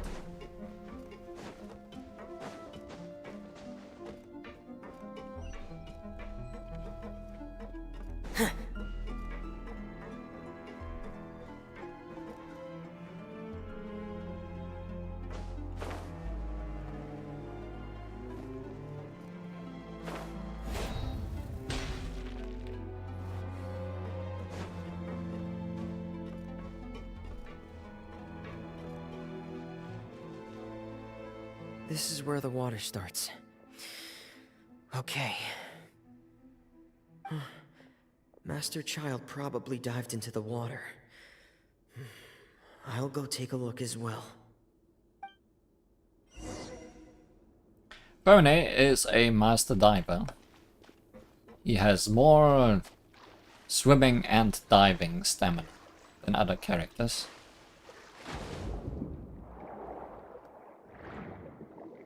And I think he might also swim faster, I'm not sure. Can probably check.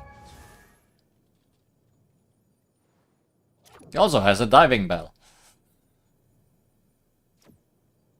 Shutting down. Is he gonna wake up again? I guess not. Saturation deep dive. Impermanent unleashes pressurized flow, shattering pressure. No, that's not it. Deepwater navigation. Decreases aquatic stamina consumption for your party members by 45%. So not just for him.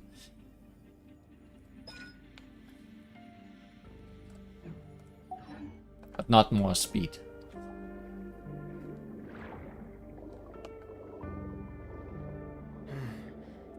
The vegetation here is a bit more sparse.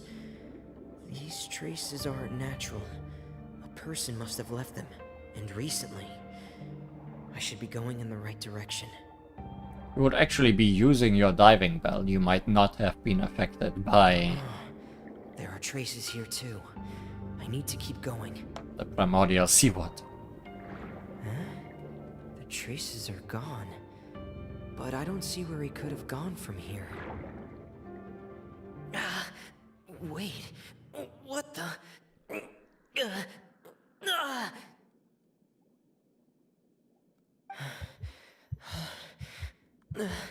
My heart is racing, and it's getting harder and harder to breathe. What's going on? No good. I have to get back. They still don't know anything about what's going on. If I turn back right now, I should still be able to make it. She didn't get far into the water at all.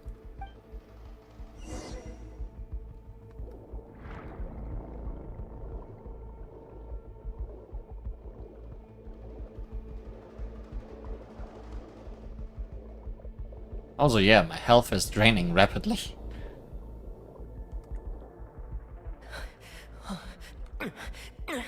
I can't die here.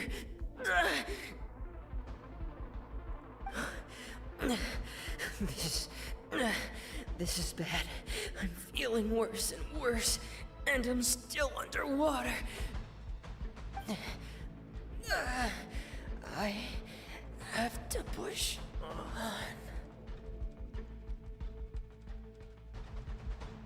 Cutting down.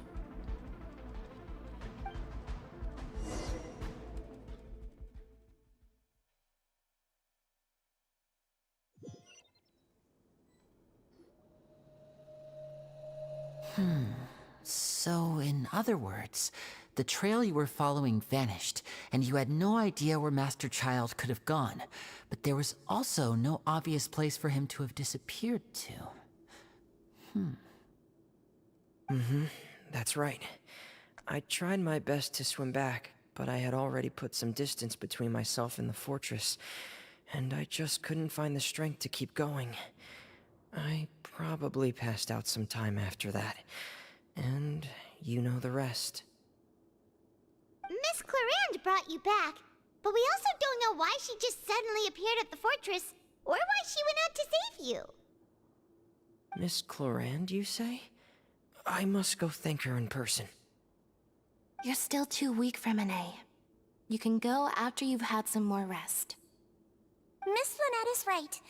I believe Miss Clarande will stay here as a guest for another few days, so there's no need to hurry. A guest? Then I can assume Risley was the one who invited her to come down here?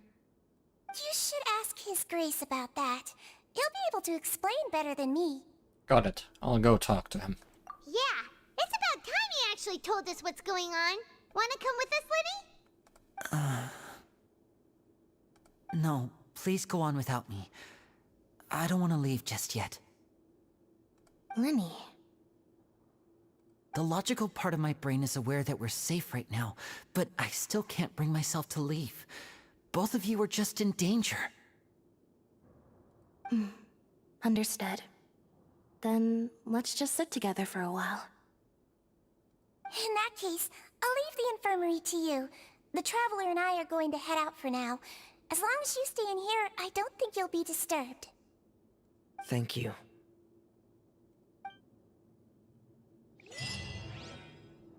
Le Deluge. I'm so sorry, Lenny. I'm also really sorry, Lenny.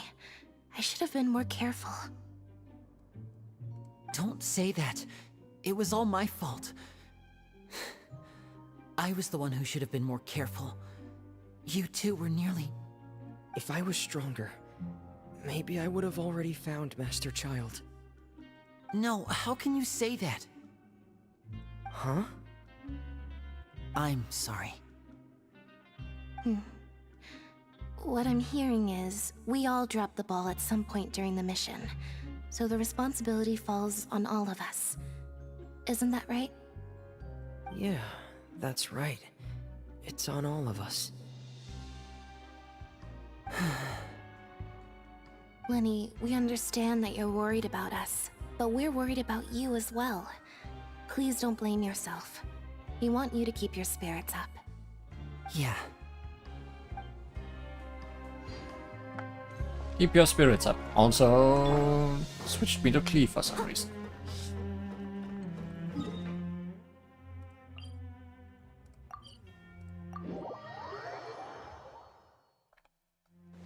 Let's find out Someone needs assistance. what's actually going on down here.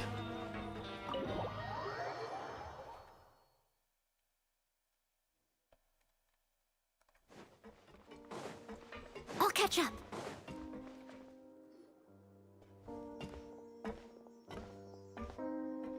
How's your tea party going? I take it Mr. Fremonet's condition has stabilized? Of course! I wouldn't have left the infirmary otherwise. I've been expecting those two, but might I inquire as to the purpose of your visit, Miss Siegewien? I wanted to check up on Miss Cloran. How are you feeling? Mostly fine, I think. Aside from the tea. If you don't mind, I'd like to perform another quick physical exam. It'll just take a few minutes. All right. Thank you for looking out for me. I'll take my leave for now, then.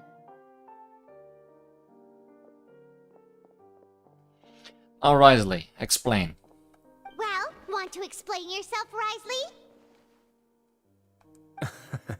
Of course, but I'm not partial to the word choice of explain. How about enlighten? Please, enlighten us as much as you'd like. Where should I begin?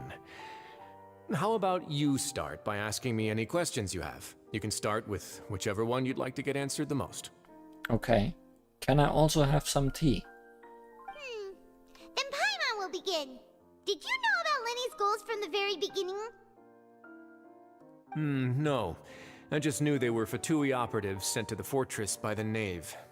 As for their specific goals, I only figured those out as you made progress on your investigation.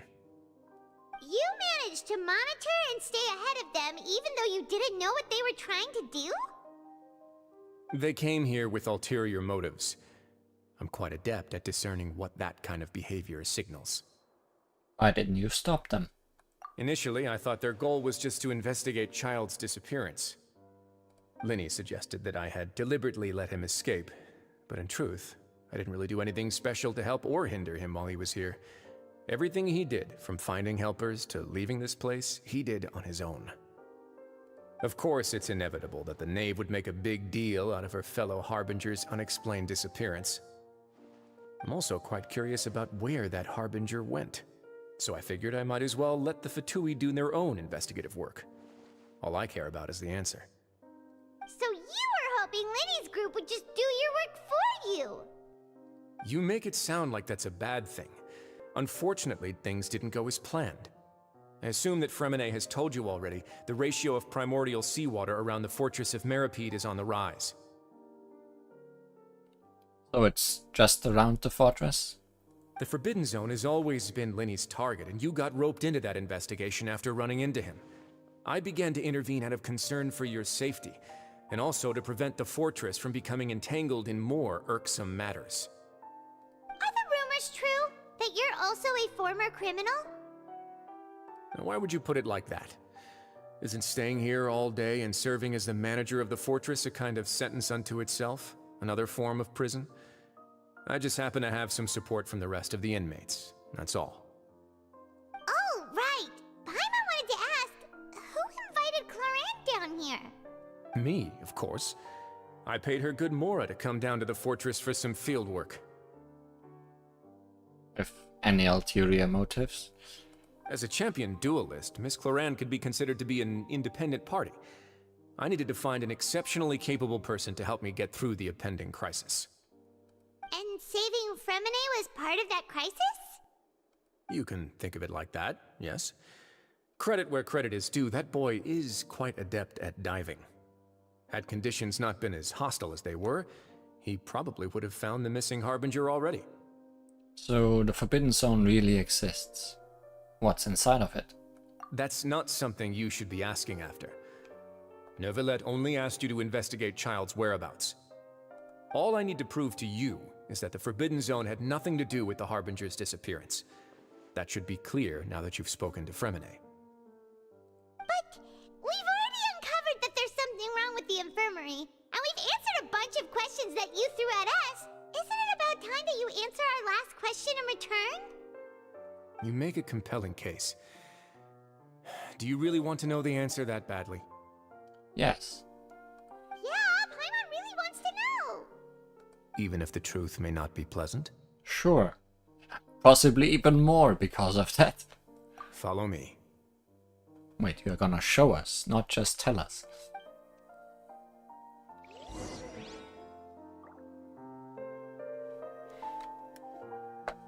Where do you go? Someone needs assistance.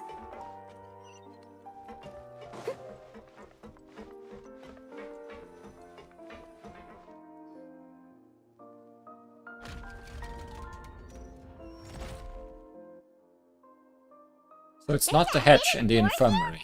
And a whole basement behind it. Huh. You're pretty good at hiding stuff, Risley. Unless both of those hatches lead there.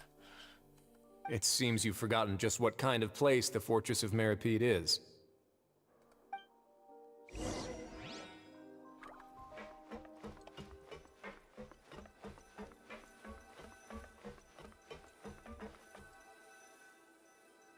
Well, that's elevating. Stand on the central plate. Wait, is there a secret mechanism or... Whoa! Going down.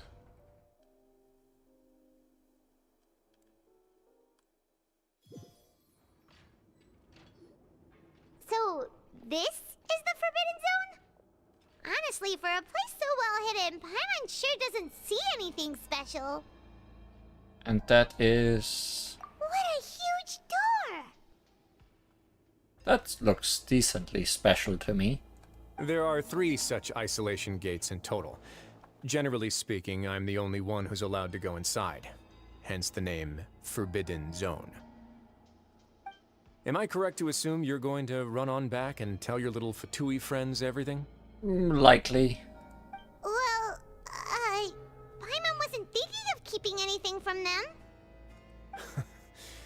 Well, I'd advise you wait until you've seen the whole truth of this place for yourself before deciding whether or not to tell them. What are you hiding in here, Risley? Did you seal some big evil down here?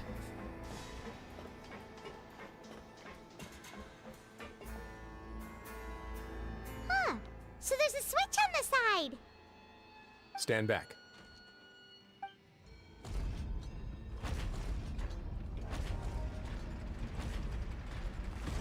But whatever it is it certainly needs sealing. It just went up one by one. What's that in the middle of the room? Go on, have a look.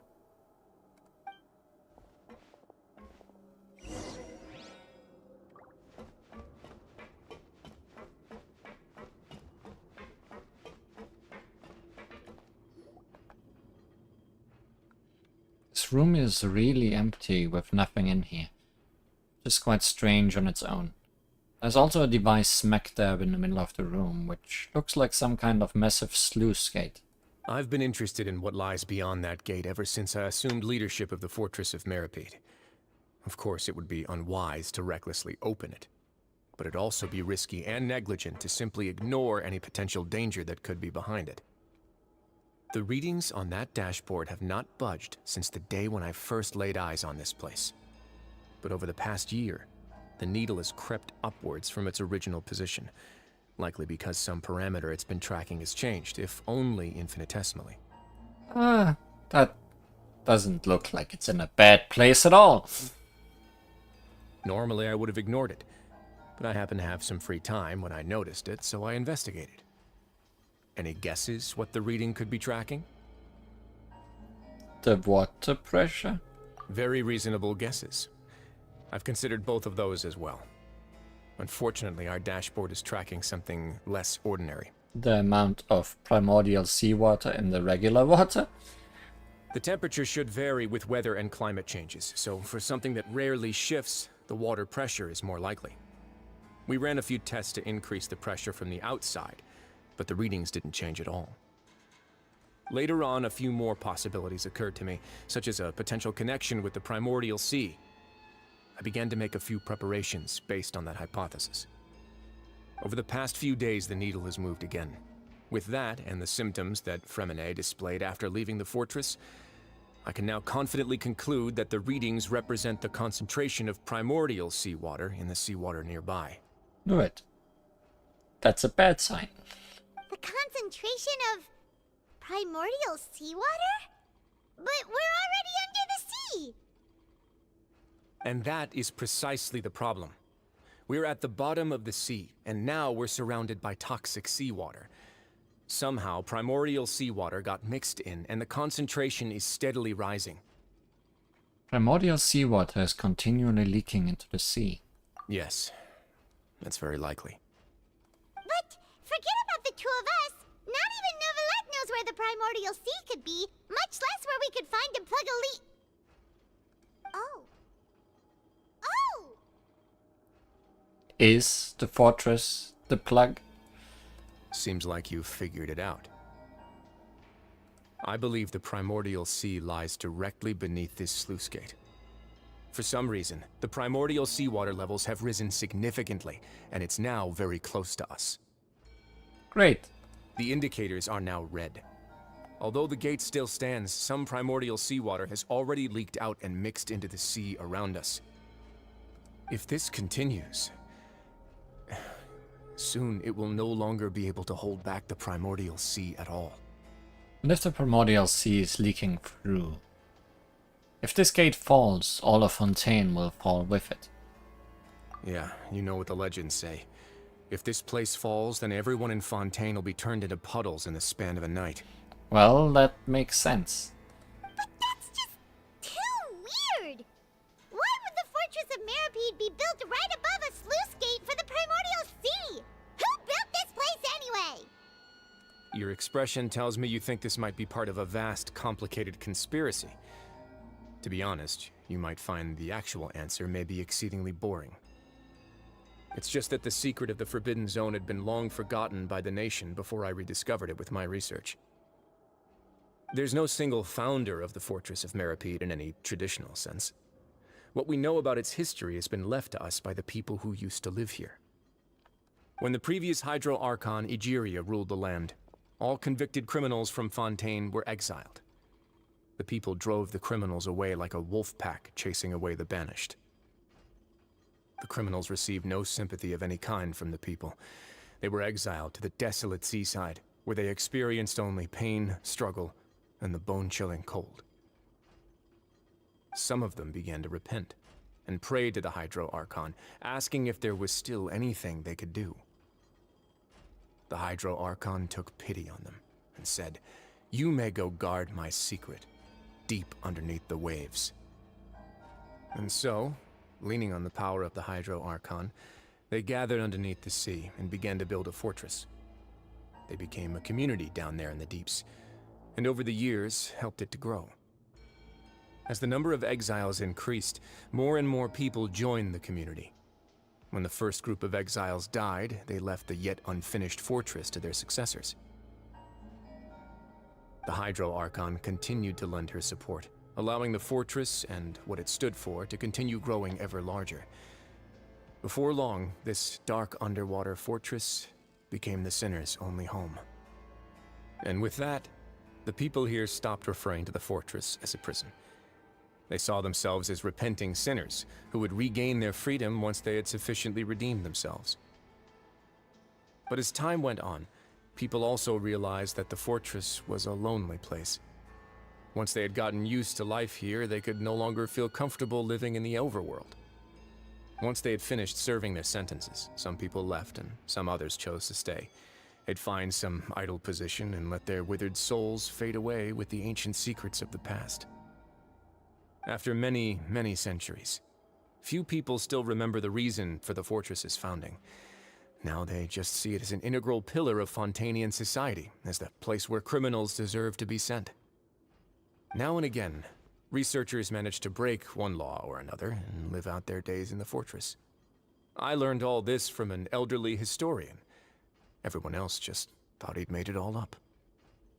But now you know every part of that history is true. Indeed. It's just as the prophecy says. If this gate fails, then everyone will be dissolved into the sea. Except the people that are not from Fontaine. Do you believe in prophecies? To be frank, not really. But sadly, that hasn't stopped this prophecy from proving all too accurate. Prophecies are troublesome things. Just hearing one will create the first wave of panic. Seeing signs of it will bring about the second, and actually witnessing it in real time, the third. So as the Duke of Meripide, just what do you plan to do about it? Let's go somewhere else. I want to show you something. More sightseeing.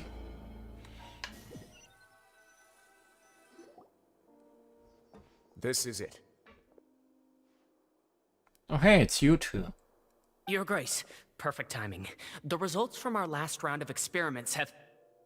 Wait, Jurier, he's not alone! Huh? Lorvine and Jurier? No need to panic, you two. I've already told them about our plan. What? After you warned us not to tell a single soul about any of this? I'm skeptical as well. Are you sure they are trustworthy? The results speak for themselves, don't they? These two may already know more than you could ever imagine. All right then, if Your Grace insists. They seem harmless enough, so I'll trust them for now. How about some reintroductions? This is Jurier, one of the highest-ranked researchers from the Fontaine Research Institute. He used to work under Edwin. I trust that you've heard of Edwin? Ed who? He's the one who blew the whole institute sky high. Everyone knew he was a bit crooked in the head, but you're not local, so I guess it's possible for you not to have heard of him. That's probably still a quest we should be doing around that. Edwin's main areas of research were archaeum and gravimeters. As his assistant, Jurier is quite familiar with them as well. I hired him to be my technical consultant. You want to blow up the Fortress of Meripede? Ah, what a lovely idea. I'm already imagining it in my head. Would be great. Everyone would love it. Gotta admit, I'm tempted as well. Guys, focus! Focus!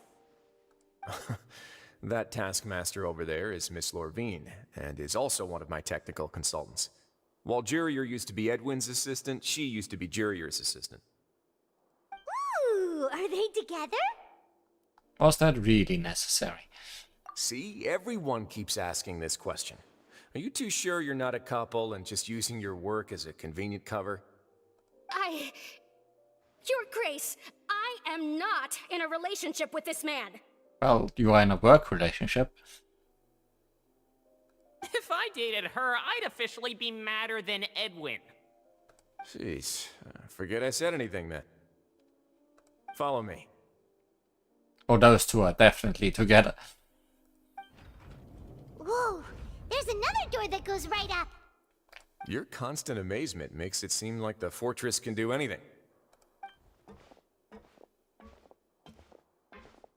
But Paimon really thinks everything's super cool. Is this just a normal room? No, surely not, else he would not bring us here. Well, let's spice it up a bit. And here you go. This is... What a huge ship! Oh, ship. This is also a production zone that Paimon's never seen before. What's going on? How much do you know about Fontainian history? Not a lot. Not much at all. Well, then maybe you haven't heard the story of ancient Lemuria. To give you a quick rundown, Fontaine used to be ruled by the Lemurian dynasty.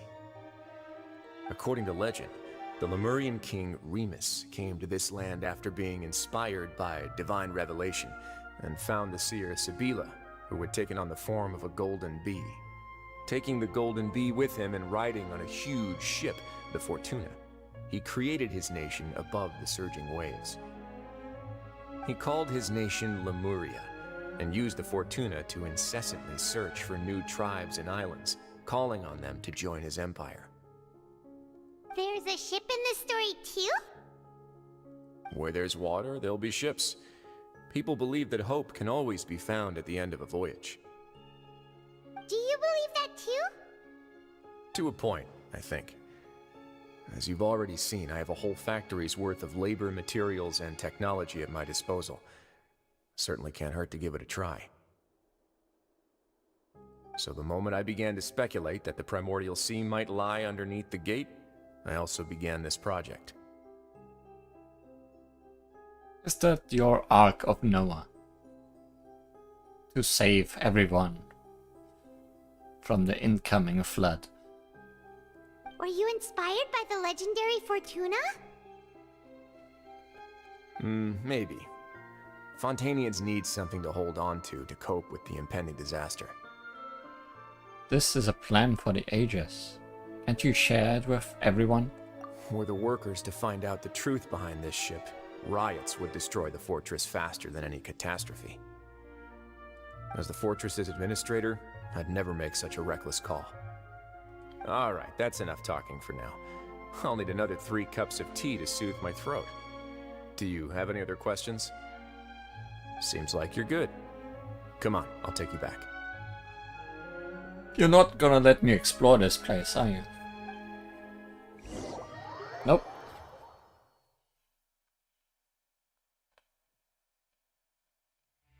I'll leave you here for now. Far, far away from the ship and that indicator under the ground. Oh, thank you so much. No worries. But don't forget, it's up to you whether or not you want to share what you just saw. What you do from here on out will likely affect those 3 as well. It means that my actions now will decide the next steps Linny's group takes. In other words, if I want to tell Linny the truth, I must make him understand that we cannot afford excessive conflict right now. Yeah, we'll put a lot of thought into it for sure. Yeah, we will. Great. I look forward to what happens next.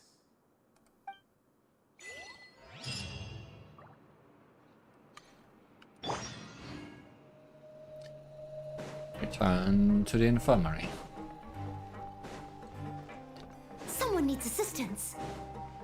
So are we gonna do anything about that primordial sea? Can we do anything about it? We're back! Welcome back. Do you want a cup of tea? Why is everyone so insistent on tea? How can you be so much like Risley, always drinking tea? Huh. Actually, now that you mention it, I just remembered something now. While I was sedated, I could still barely hear 2 people talking next to me. They were discussing everything, from the leaves to the water and even the teacups themselves. Must have been Risley and Sijuin. Yeah, I heard one male voice and one female, so it should have been the two of them. They really were just talking about brewing tea. I really can't make sense of this place. So, Traveler, Paimon, were you able to learn anything from Wriothesley? Yeah, he explained everything. Very well. Then, would you mind checking your answers against my speculations? Then he sounds a lot more like his old self. Feeling better now. Yeah, I took the time to rest, so I'm feeling a lot more relaxed now. Nobody else is around, and Miss Sigewin is also busy with something or other. So let's just talk here. Or maybe she's just behind the corner again, watching. Alright, then I'll posit my theories. I asked myself 3 questions. Firstly, why was Fremine affected by the primordial seawater? It was because he dove into the sea. My theory is, the long-lost primordial sea is probably very close to the fortress of Mirapede. Ooh, he's good. He got that right on the first try. That's our Linny. Secondly, Wriothesley's attitude changed dramatically during the course of our stay here. He ignored us completely at first, then suddenly roadblocked us. Why? I spent quite a long time thinking about this. If he has been monitoring the Fatui since the very beginning, he probably ignored us at first because he was hoping we could find Master Child for him. Correct. What's more, the Fortress of Mirapede is not part of Fontaine's court system, nor does it report to Udex Nervulet. Wriothesley is basically the king of a no-man's land. As long as the fortress doesn't do anything about Master Child's disappearance, Father can use it to pressure the Fontaine authorities. And while the 2 factions are pitted against each other, Wriothesley will be free to move between the parties of interest. If I had to guess, he probably has something that he's working on himself. It's likely related to the secret of the infirmary, but I just can't think of what it could be. Linny's grasp of the big picture is amazing. You're super smart. Thanks so much. Then finally, there's the last question. If Wriothesley does have a plan, what could it be?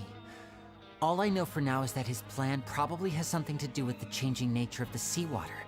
He's even gotten Cloran to help him out.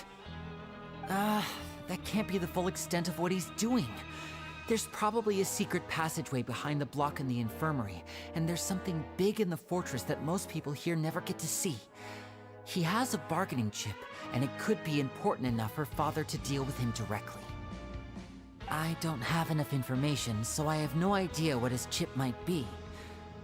But let me guess.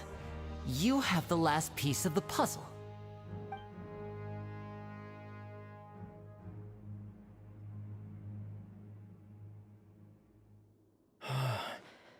I can't believe it. There be a ship. The sea will engulf everyone. Just like the prophecy said. Oh yeah, and also that. Could Wriothesley have wanted to meet Father to figure out a way to deal with this crisis? If you remember, I once mentioned that Father sees the House of the Hearth as her base of operations, and she truly wants to resolve the crisis. But how could Wriothesley have known that? Or perhaps he didn't know, and just wanted to bring Father over to his side? Which could be why he said he just wanted to negotiate. Yeah, that makes sense to me. I understand your concerns as well, Traveler. I'll figure out a way to pass this on to our father. No matter what, we're on your side.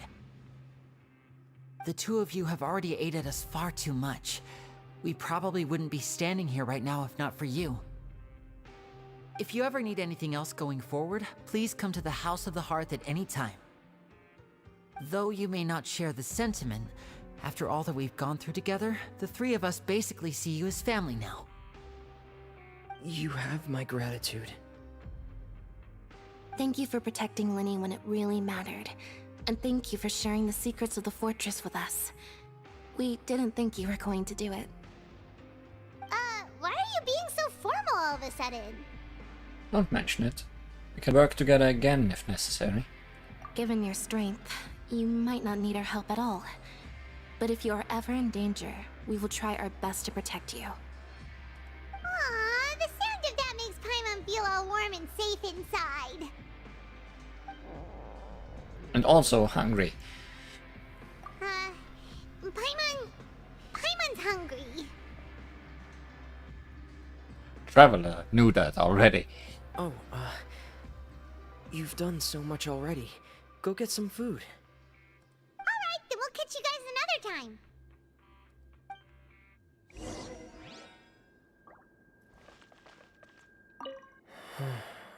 I feel like I should try to become someone more capable of helping. You're incredibly helpful. Lenny thinks so too. Yeah, you two are always telling me not to push myself, but aren't you just like that as well?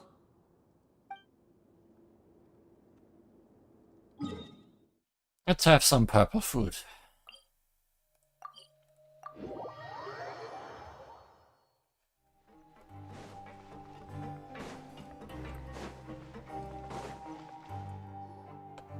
It's time for dinner. Welfare meals now being served in the coupon cafeteria. Come on, let's go pick up ours as well.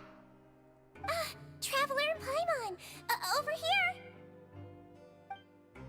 Are you here for dinner too, Miss Sijween?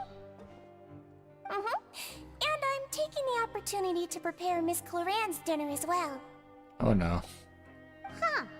You're right. She's actually sitting in the fortress cafeteria. What would you like to eat? Huh? We can choose. Yep, you can. I've already talked to our chef, Mr. Wolsey. It's all on me today, so you can get whatever you'd like. Then I'll have the tastiest stuff you have to offer. Me too! Don't forget Paimon! That's a dangerous thing to say. No problem. Just leave it to me.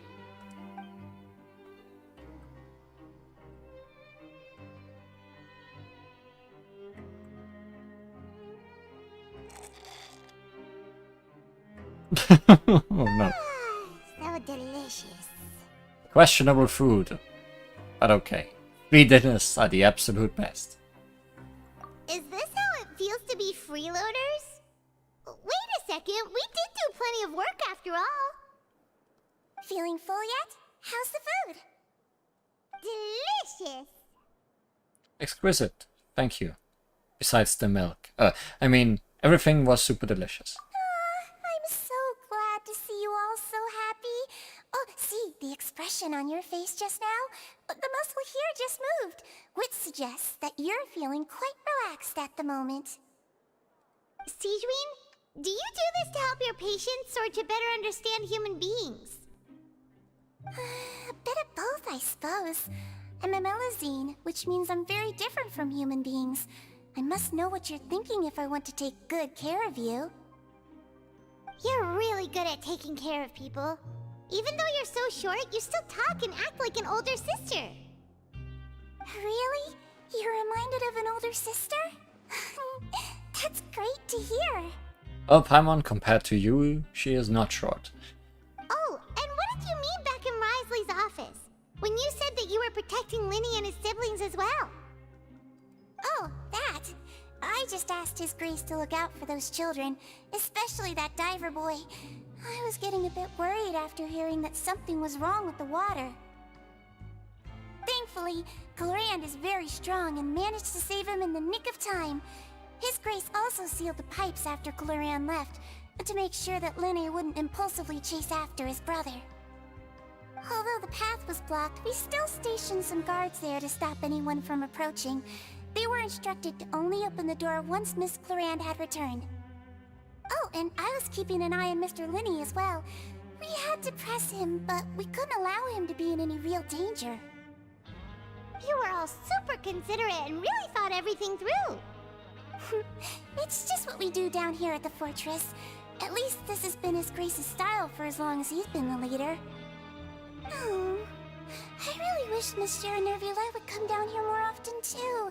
I feel like he'd like it here, with all the darkness and chaos. Are you sure that's his style? But that doesn't make sense at all. It's hard to imagine Neuvillette outside of his office. Get a good night's rest, you two. You both worked very hard.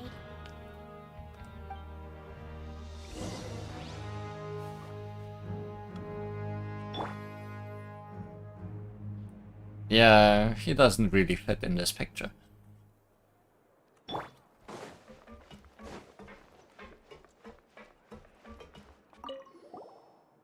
Clorand!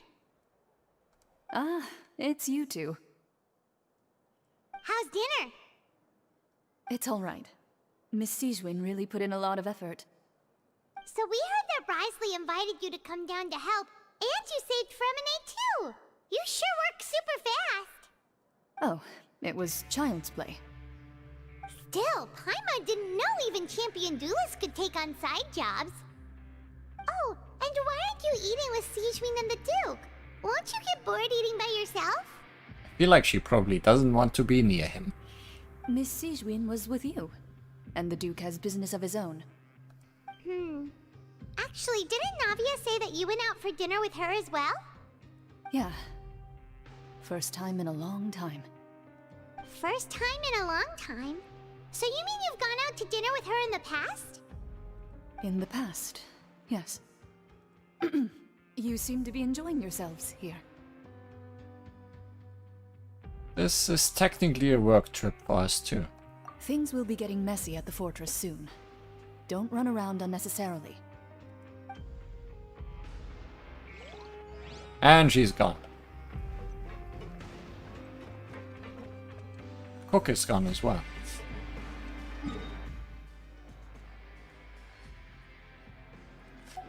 Well, let's take the elevator again. Because I don't want to ride around with the teleporters. I'll catch up.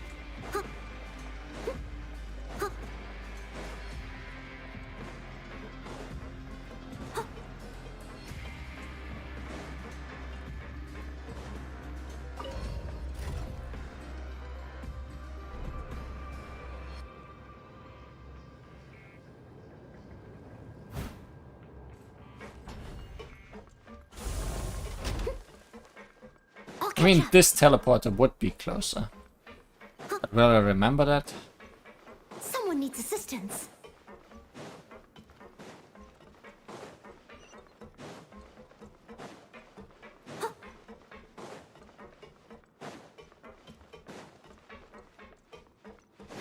It's great that we have a map now that shows the levels, but it doesn't really help with these teleporters, I feel. So much has happened. Paimon just feels absolutely exhausted now that she's finally relaxed. Paimon's super sleepy. Are you sleepy too? Yeah, I'm also getting there.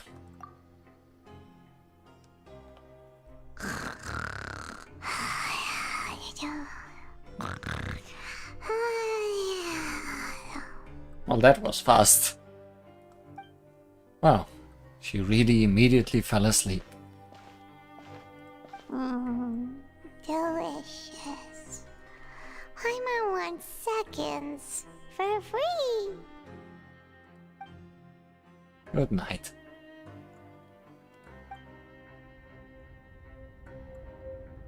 Out of my way! Get out of my way! What happened? Why is everyone running? No idea, but something must have happened. Stop asking! Everything is fine. Who's yelling? Paimon still wants to sleep. This is probably just a bad dream. What's that sound? I want to wake up. We need to go out and see what's going on.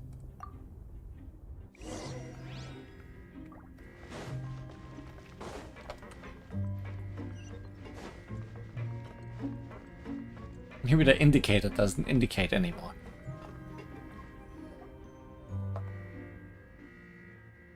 What happened? Why is everyone running around? Hey, what are you doing? There's no time to explain, mate. Goodbye! Bye, mate. Hey, wait! What's wrong with these people? They won't even talk to us. They're here! Yeah, there you are! Oh, thank goodness! We're still in Lavaroon. Do you know what happened here? We came here especially to inform you. Something seems to have gone terribly wrong just now. His Grace is telling everyone to evacuate and get out of here. Lavaroon was saying you two are new here and you don't have many friends, so you might slip through the cracks. Haven't you heard all the stories like that? An evacuation is successfully completed, yet you only find out once you do a head count that 1 or 2 people are missing. Wait, weren't you the one who brought that up? Why is it suddenly my idea?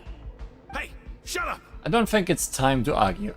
Okay, whatever. The point is, you should come with us. You said His Grace said to evacuate outwards. Yeah, he said to get as far away as possible, upwards and outwards. Then that means whatever happened must have happened down below. Oh no, isn't that gate at the very bottom? Oh no, it can't be that thing! Whoa, wait, what? What? Hey, where are you going? We have to go find the Duke! You two just go and get out! Go on without us! Hey, hey! Be careful! Don't say go on without us. That's very famous bad words. Attention, please evacuate upwards and outwards, upwards and outwards. If you're already at the topmost layer, then try to move as far outwards as possible.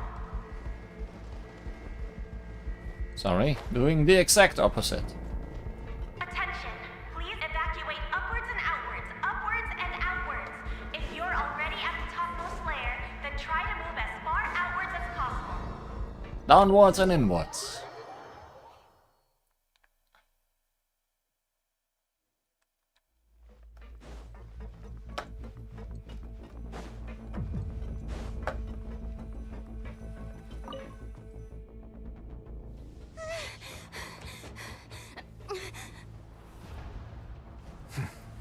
They're here.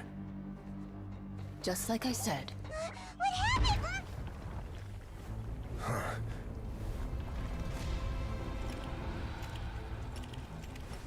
You're just in time. But be ready to run.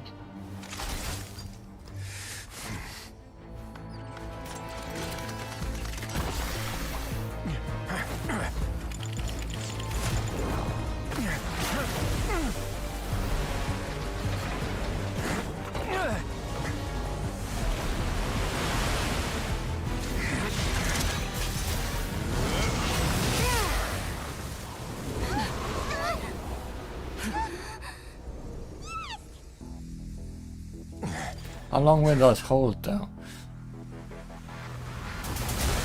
Yeah.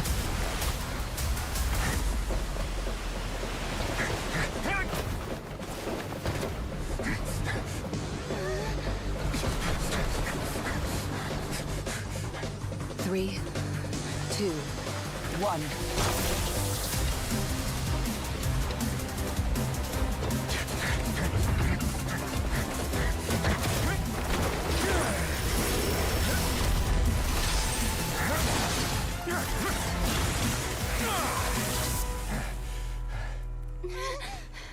This won't hold it for long. Find Neuvillette. Tell him the defenses are about to collapse. Then what will happen to you? Until he arrives, we're the last line of defense.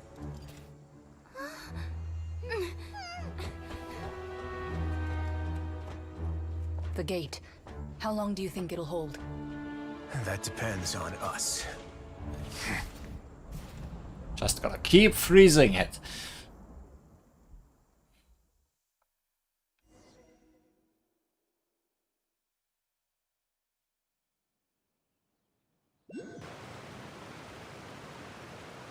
Neuvillette?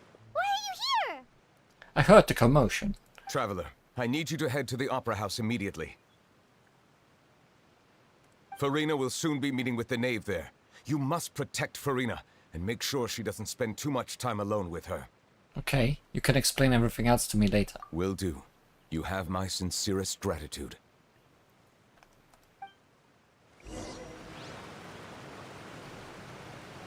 Well, okay, I guess he's going. So we should go as well.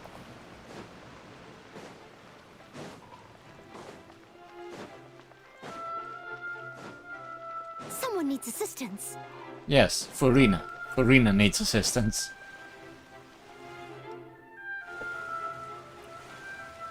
Look! There are a ton of Fatilian Palais Mermonia people over there! The Knave is probably here already. We need to hurry!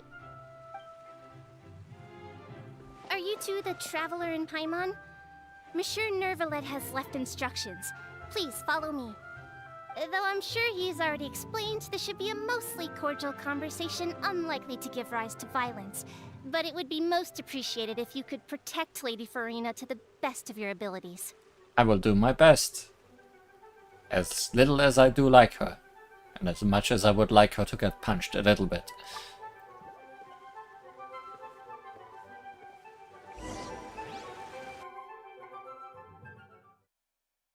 Happy music stop.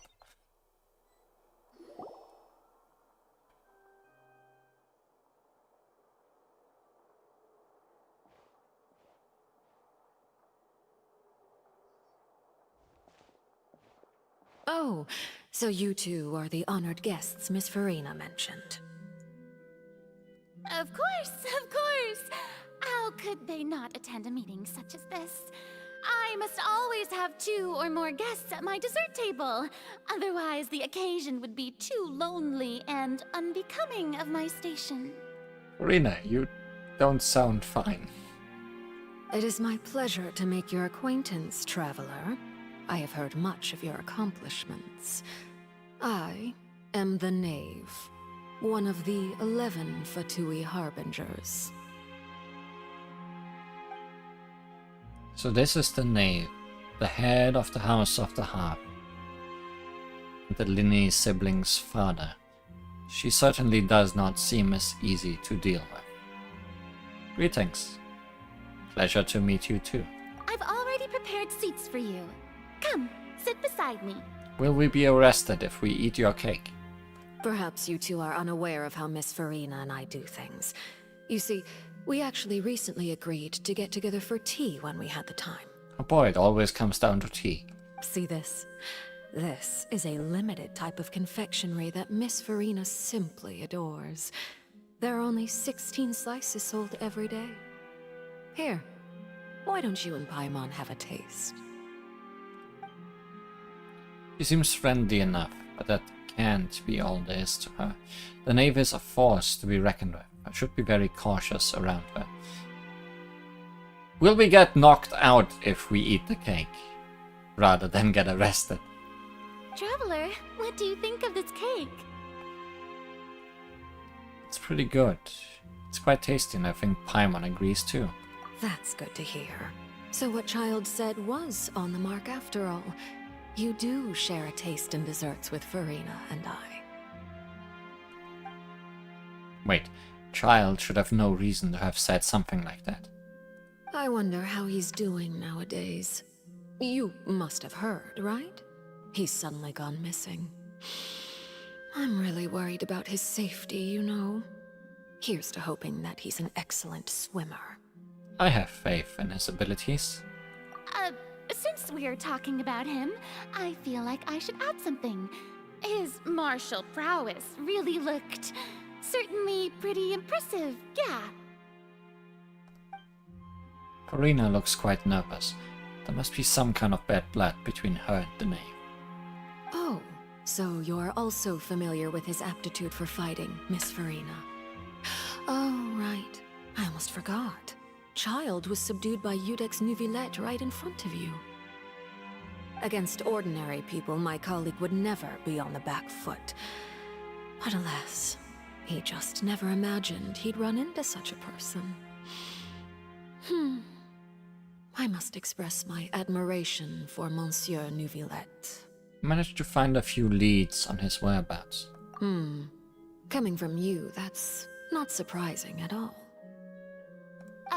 But I thought you would be happier to hear the news. Of course, but it's still a bit of a shame. You see, I would have been far happier had I received this news somewhat earlier.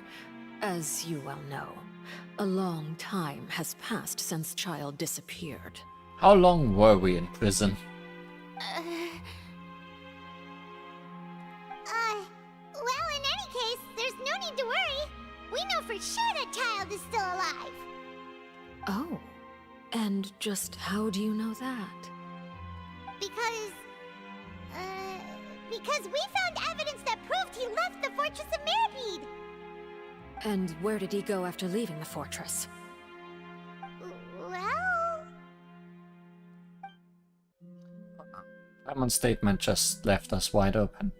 The Fortress of Mirapede lies deep beneath the waves. Unless he pranced right out of the main gate, he must have had to swim for it. Do you have any proof that he surfaced safely? We do not. But there was also no evidence that he's been injured or killed. Ah, that is good news at least. His sister Tonya sent a letter to Fontaine not too long ago. Since he was unfortunately unavailable, I picked it up on his behalf. Do you have any idea how he usually writes back to his family? Dear Tonya, your letter made me feel like we were still enjoying our time in Snezhnaya together. I'm currently admiring the scenery on the streets in front of the Opera House. Is it something like that?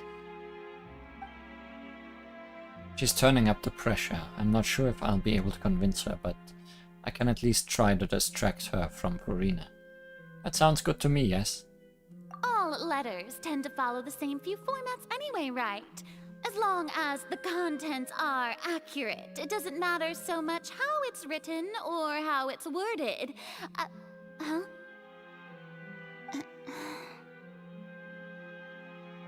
Hold on. The water in the teacup is shaking. That's normal in Fontaine, right? I suppose this is also a sign of things to come, Miss Farina. Huh? I don't quite understand what you're trying to say. Have we entered into the next stage of the prophecy?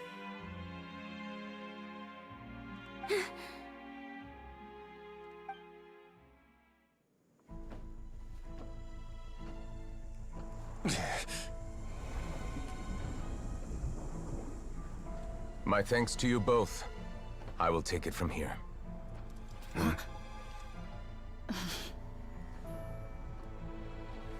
Sure you don't need a hand? Quite sure. Wow. So, what's your secret, huh? Let me guess.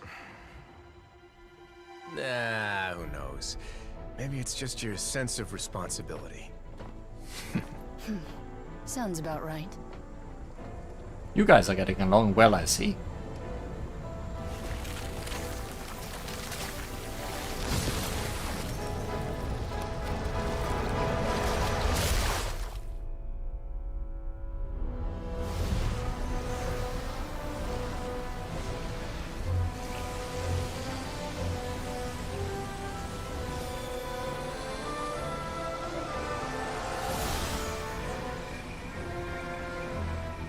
Day may come when the prophecy is fulfilled, and the waters burst forth.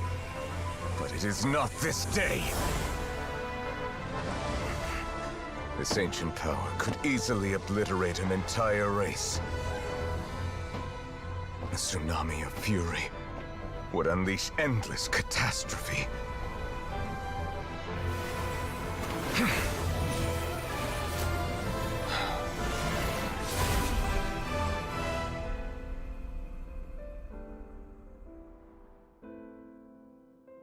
This sentence is too severe.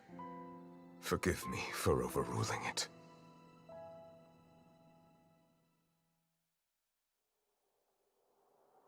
You're apologizing to the Badwater for imprisoning it in the All prison. right. Seems like the problem inside has been suppressed. Let me guess. We're safe for now. Indeed. But only for now. Fight water with water. I win this bet. You owe me a present. Maybe there's a water dragon. We have heard about the water dragon before. Very well.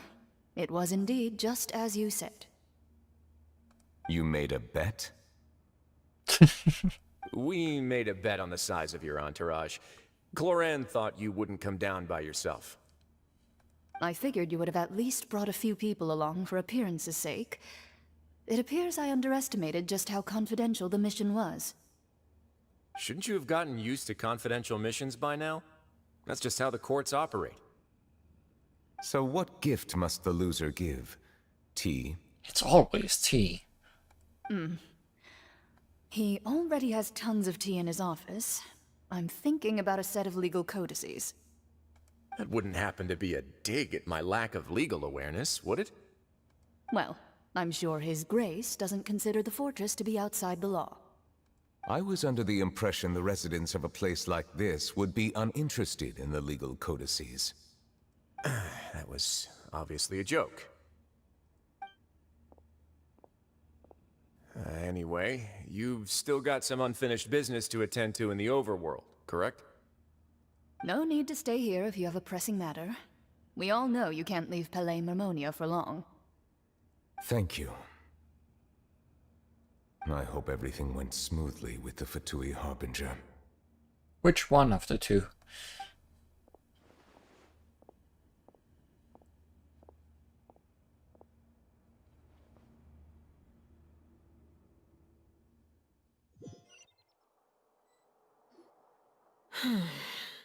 I must say, we've spent long enough playing house. But the tea. You have such a big cup, and it's still not empty. Miss Farina, as the Hydro Archon, I am sure you understand the exact meaning of the phenomenon we just witnessed. Or should I say, that's what I originally thought. But looking at your expression, was I wrong? And you haven't a clue? Is it something the previous Archon made? What are you trying to say? At this point, I don't think there's any more need to speak as diplomatic representatives. Allow me to speak to you now as just a Fontainian.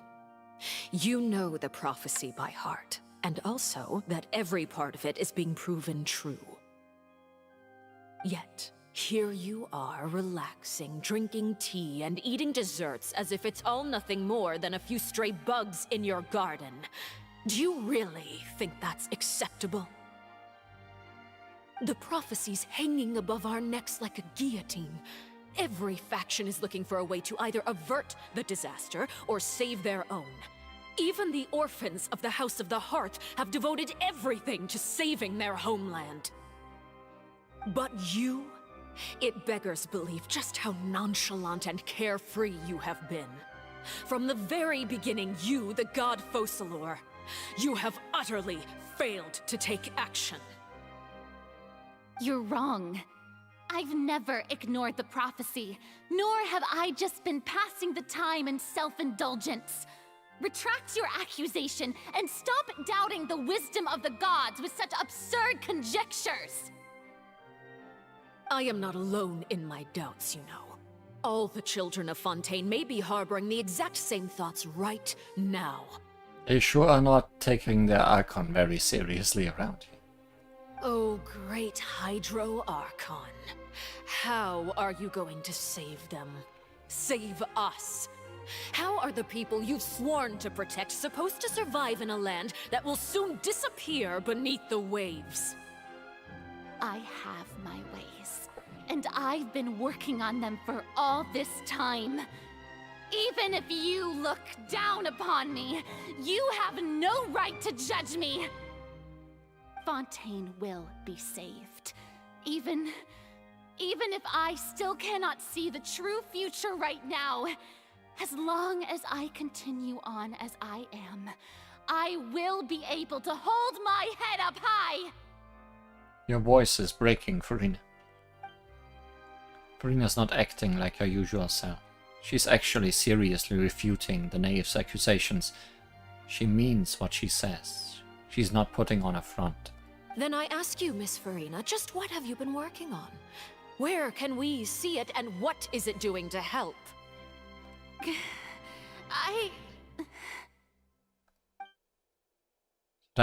So was that all a lie? Or can she really not tell us? She was so full of conviction and confidence just now.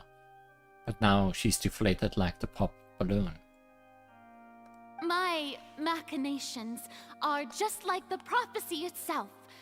They will only reveal themselves at the fated time.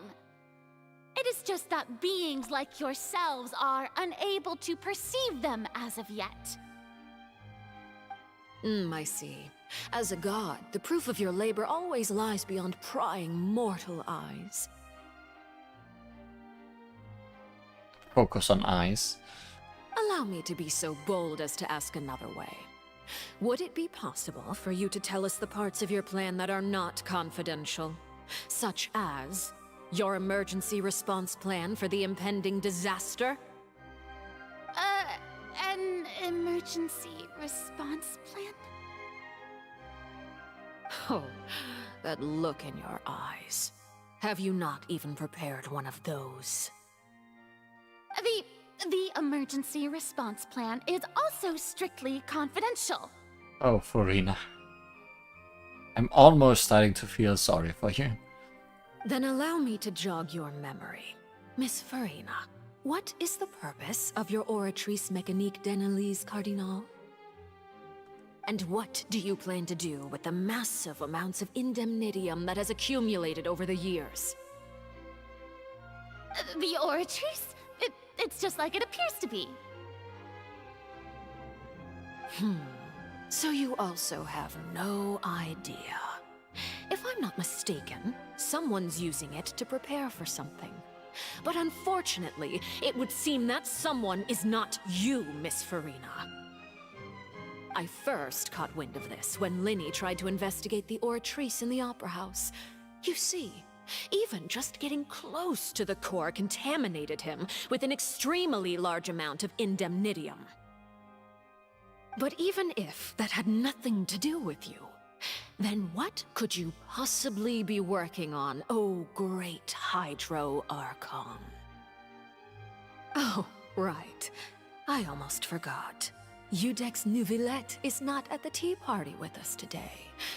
Miss Farina, I suppose you must have ordered him away to take care of some troublesome business. Yeah, yes, that's exactly right. Please keep it a secret for me. Of course I will. Although, I must say, Miss Farina, you seem quite insecure without the Udex by your side. Oh, very well. Let's stop that conversation here. There are still a few slices of cake left, so please, help yourselves, everyone. These aren't topics I can speak about. I don't even know what Nouvillette's task was. If I had to guess, he probably went down to deal with the surging primordial sea, but can he really deal with it all by himself? And is Farina being truthful or not? Traveler, I heard that you were recently commissioned to handle a few matters on behalf of the Udex.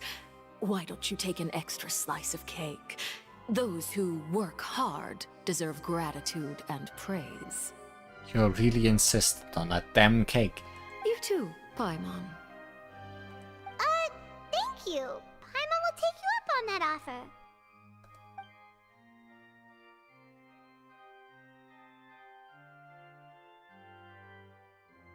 Oh, Paimon's super full. That cake was great. If it's on my tea table, it must be of the highest quality. Yes, and we must thank the knave for bringing these over as well.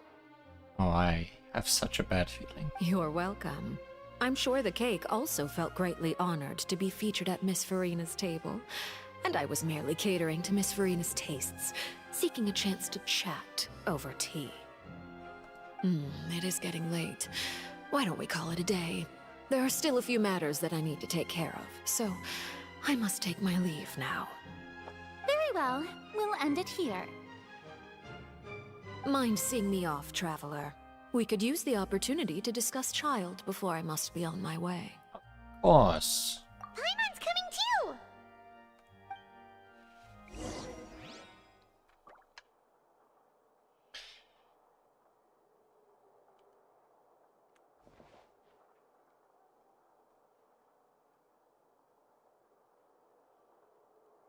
We are finally alone.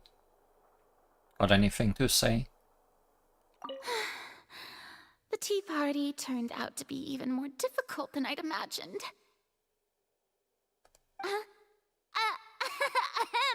Why are you looking at me like that? Is something the matter? If there's nothing urgent, then I shall be retiring for now.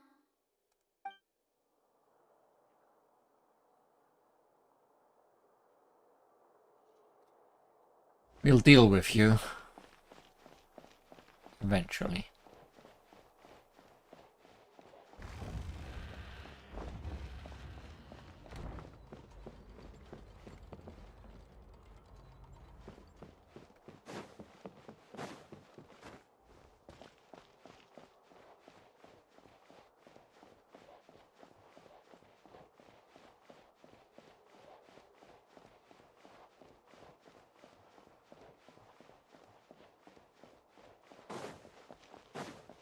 So quiet before the storm.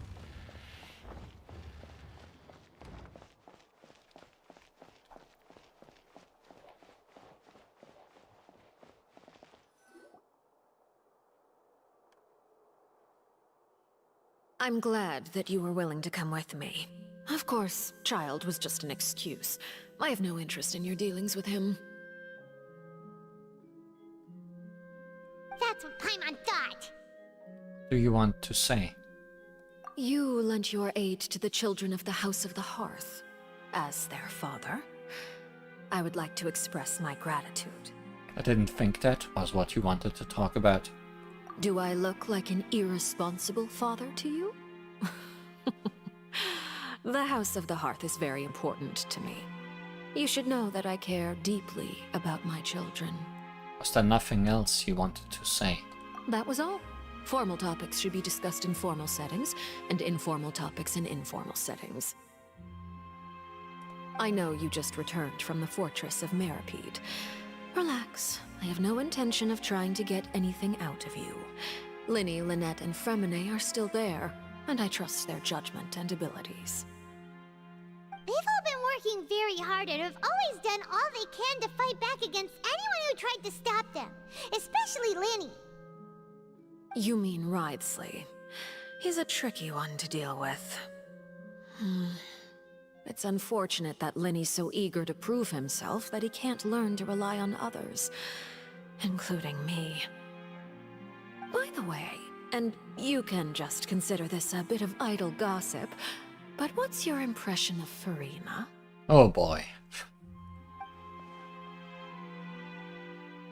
You are outside of our disputes, and the freest person in all of Fontaine, able to move around most easily.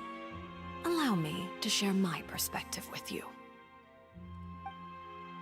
And that's everything that happened during the trial. Master Child was declared guilty and immediately transported to the Fortress of Meripede. Didn't he say he was coming here on vacation? Does he not feel an ounce of shame for all the trouble he has caused?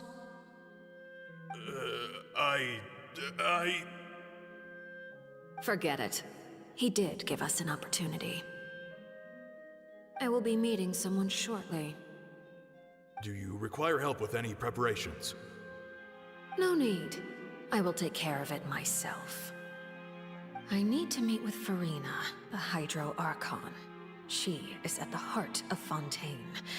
But what's fascinating about her is that she often seems more like a celebrity than a working Archon.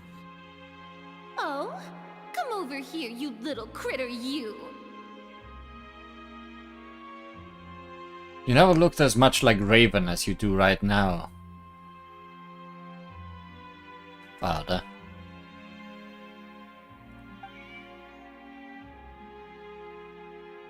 You dare to run from me? Stop right this instant! My goal is just to discover the location of the Gnosis. But I didn't expect the chance to approach Furina to be handed to me on a silver platter. This is so easy, it's actually making me a bit suspicious. Anything left unguarded is usually just bait. But no one will blame someone for taking the bait. After all, From the moment it was attached to the hook, the bait is meant to be sacrificed. Just don't hurt the cat.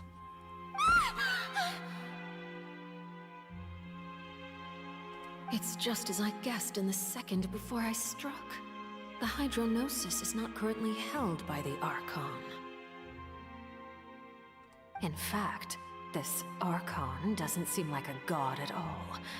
And I sense that she's under some kind of curse. Who are you? And what are you trying to do?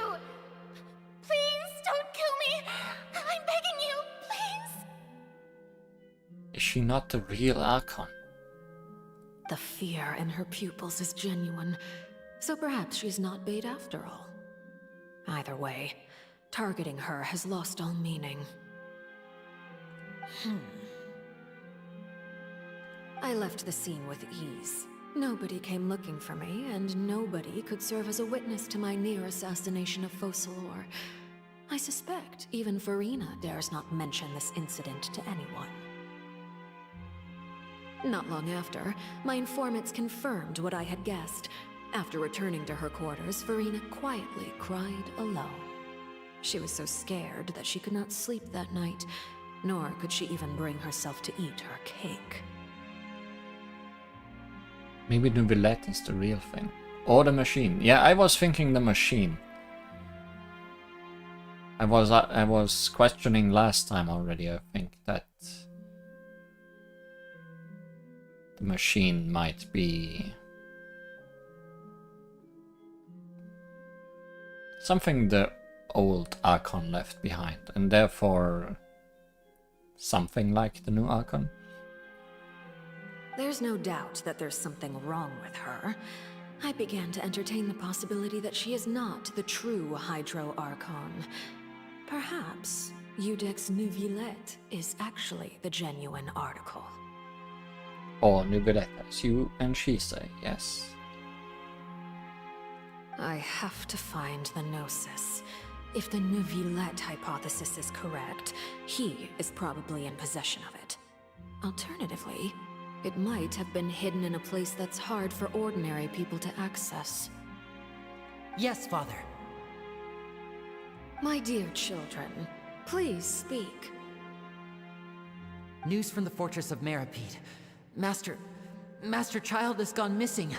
On top of that, the contacts and guards we bribed at the fortress have all gone quiet as well. Probably the handiwork of that Ridesley. I'm afraid so.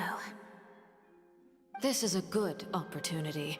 The value of a Harbinger is much higher than most would imagine. We now have an excuse to exert diplomatic pressure on the Fontaine authorities. Set up a meeting for me. I would like to meet the Hydro Archon and Iudex Neuvillette. Oh, and I have an additional mission for you three. Yes, Father. If Farina actually recognized her after she has not had her disguise, then that explains very much why she did not want to be alone with her. Tartaglia's disappearance was not a part of my plan, but I can use it to make a breakthrough. With this as my excuse, I can ask for an official audience and continue my investigation of Farina and Iudex Neuvillette. Then again, she might have been acting even too calmly if she saw through her disguise. The initiative belongs to the House of the Hearth. My wish to investigate the fortress of Meripede will be a front. Linny and his group will be responsible for the actual intelligence gathering.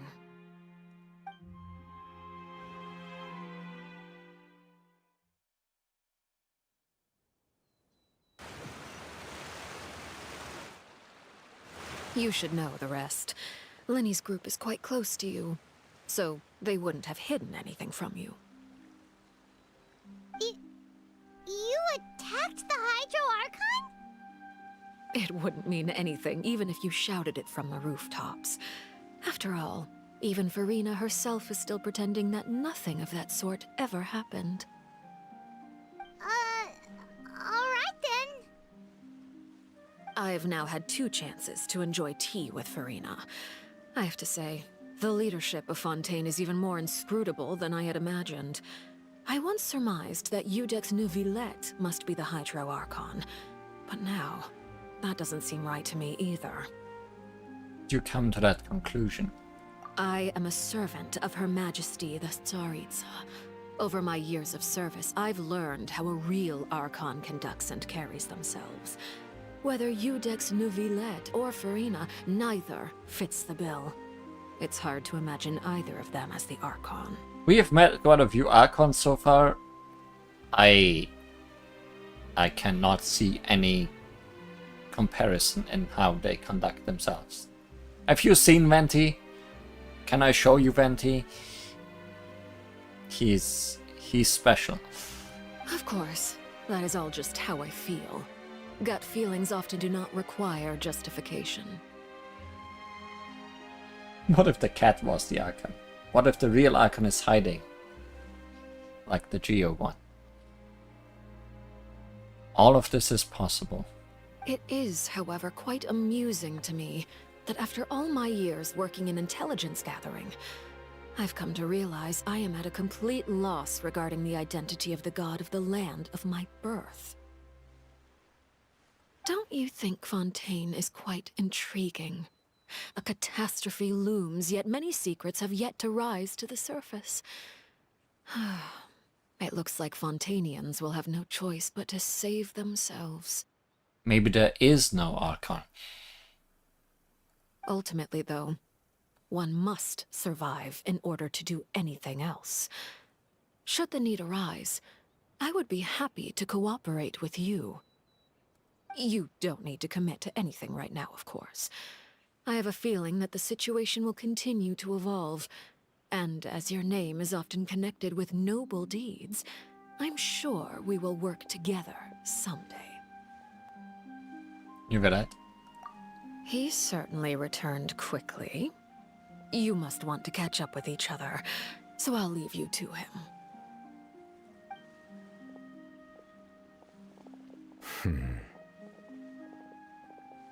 Neuvillette, is it over? For now, yes. But this issue will prove quite thorny in the long term. I'm concerned that sooner or later the prophesized events will occur. Thank you for protecting Farina. May we ask what happened down there? To put it simply, I used my power to force back the Primordial Sea and reseal the sluice gate. The Juice Gate. As for what happened on our side.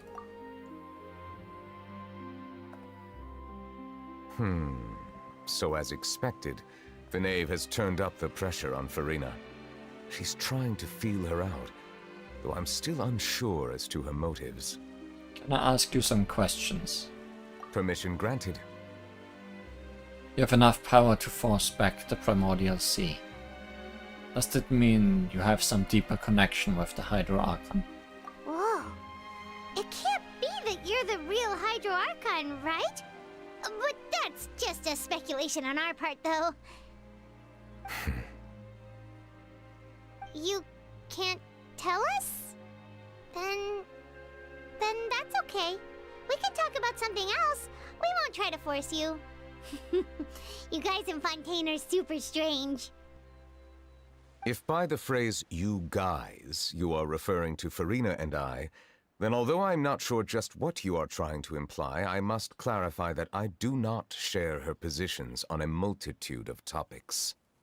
He does not have a vision on him anywhere, as far as I can tell. Which is the same for all the Archons. So he's certainly a special one. What did you sense in the Fortress of Meropide? Did you manage to protect those that needed to be defended? I believe so. The fortress has a long and complex history. It has seen much grief and suffering. And now, another catastrophe will soon be upon us. I mourn this turn of events. Huh? Why is it raining all of a sudden? He does that sometimes. Clear skies suddenly filled with dark clouds. The rain became heavier. light rain soon growing to a downpour. And just moments before, Neuvillette has just mentioned his sense of grief. The sky is crying for him. Thinking back to that legend and what Firminate said. It said that a dragon of water once resided in Fontaine. Every time it weeps, the skies will cloud up and pour out rain. Wait, Neuvillette, you can't be... Ah. You may be closer to the truth than you think. Ah. So not the Archon, but the Archon's pet, perhaps. Oh? And what are you thinking? He's the dragon sovereign of water. The dragon of... what? Huh? Please do not be so surprised. Oh, hi. Were you listening in? Farina?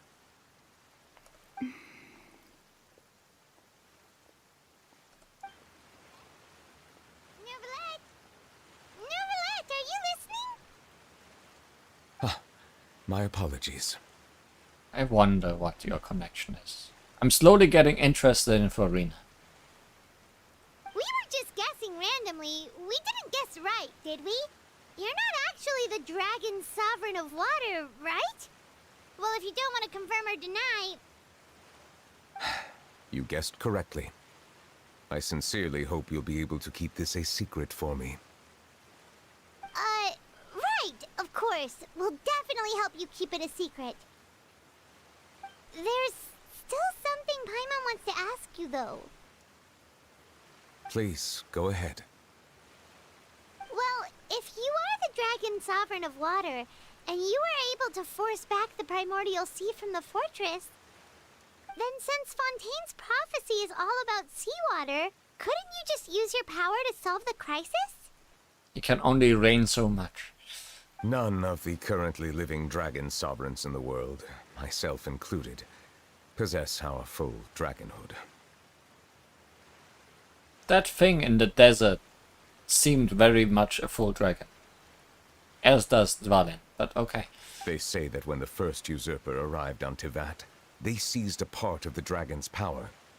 Today, that stolen power is the basis of the Archon's authorities. Ah. There are 7 elemental archons and 7 matching dragon sovereigns. The dragon sovereign of water who lived through that era perished a long time ago. As their successor, I know far less of that part of our ancient history. In any case, I believe I will not be able to do much unless the Archon disappears and returns their elemental authority to me. So the Archon has not disappeared. Given the status quo, however, I would recommend finding another way to deal with the prophecy. Oh, so even you can't solve it.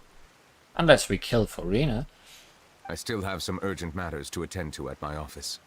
If you have any more questions regarding ancient history, you are welcome to discuss them with me at a later time.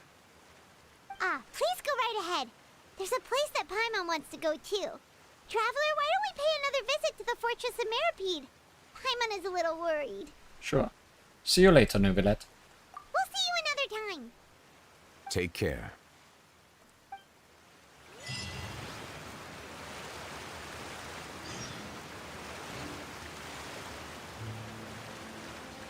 Getting a little wet. Let's return.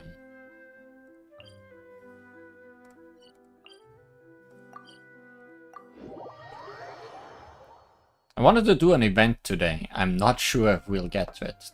This has been taking on longer than I thought.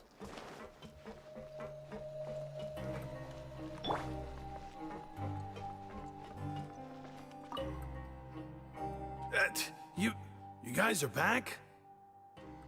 Crystal! Macaroon! You guys didn't get caught and thrown back down here, right? Huh? No, not at all. And here I thought you'd managed to escape from jail during all the commotion. I'd held you up as legendary jailbreakers, but now you're telling me you just never left? We're sorry, but we just I had some business to take care of. All right. There's no need to get caught up in the details. We're just relieved to see you. He was super worried about you, you know. Hey, it wasn't just me. Weren't you super worried as well? I like these two guys. Something like that, yeah. I was also transferred to work in the kitchen a few days ago. I can still hear Quisto mumbling to the carrots. Are those two all right? Do you think they made it out alive?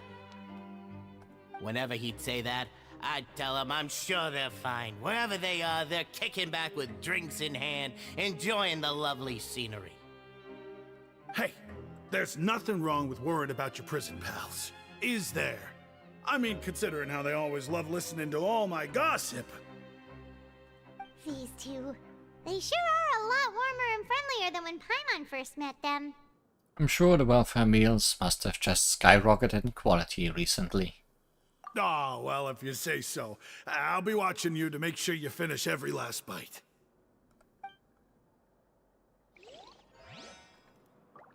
Hey, why don't we have a meal with those two one of these days?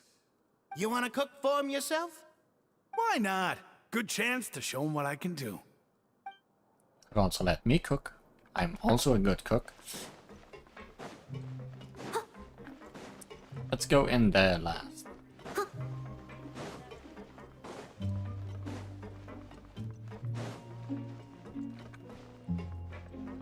Do I actually have money for those recipes yet? For one of them.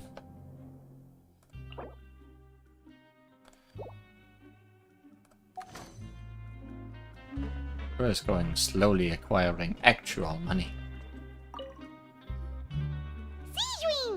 But maybe after this quest is done, we can actually fight in that tournament thingy. Or in that battle pit, whatever it's called. Traveler, Paimon, you're back! Are you still doing alright? Did either of you get hurt? Don't worry, we're both doing great. We're fine, but what about you guys? It was such a huge mess. How bad was it? A few people sustained superficial injuries, but that's about the extent of the damage. Monsieur Nervulette paid us a visit. It was all thanks to him that we managed to suppress the crisis for the time being. Of course, we must also thank you for the help you provided. How did Nervulette know that he was needed here? Well, Monsieur Nervulette has strong resonance with the hydro element. When the water level rises, he can feel the waves produced. I ran into the bombshell bros while bandaging the injuries of the wounded. They were mumbling the whole time about how you just ran down without a word. I'm so relieved to see that you're both alright. If you're not too pressed for time, please stay with us a few more days. Just let me know if you get a craving for any particular dish, so I can have Mr. Walsey get your meals prepared. Oh, and please feel free to visit the infirmary for a break at any time. I'd like to take the opportunity to spend some more time observing your facial muscles as well. Your happy smiles are quite contagious, you know. They're so memorable, and I've missed them immensely while you were gone.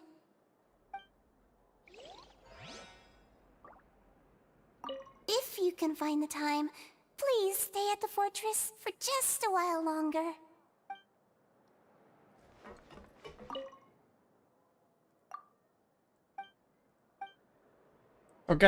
I forgot that I could bring one of the, get one of these every day.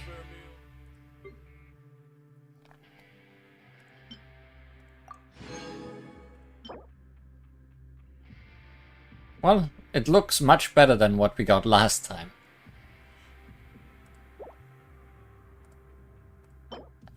Even if whopper flowers disguise themselves as sweet flowers, the smart fox will not be fooled.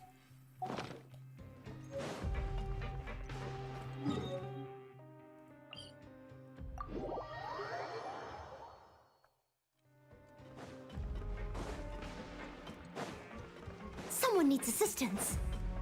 I'm assuming I'm going to Linny's group.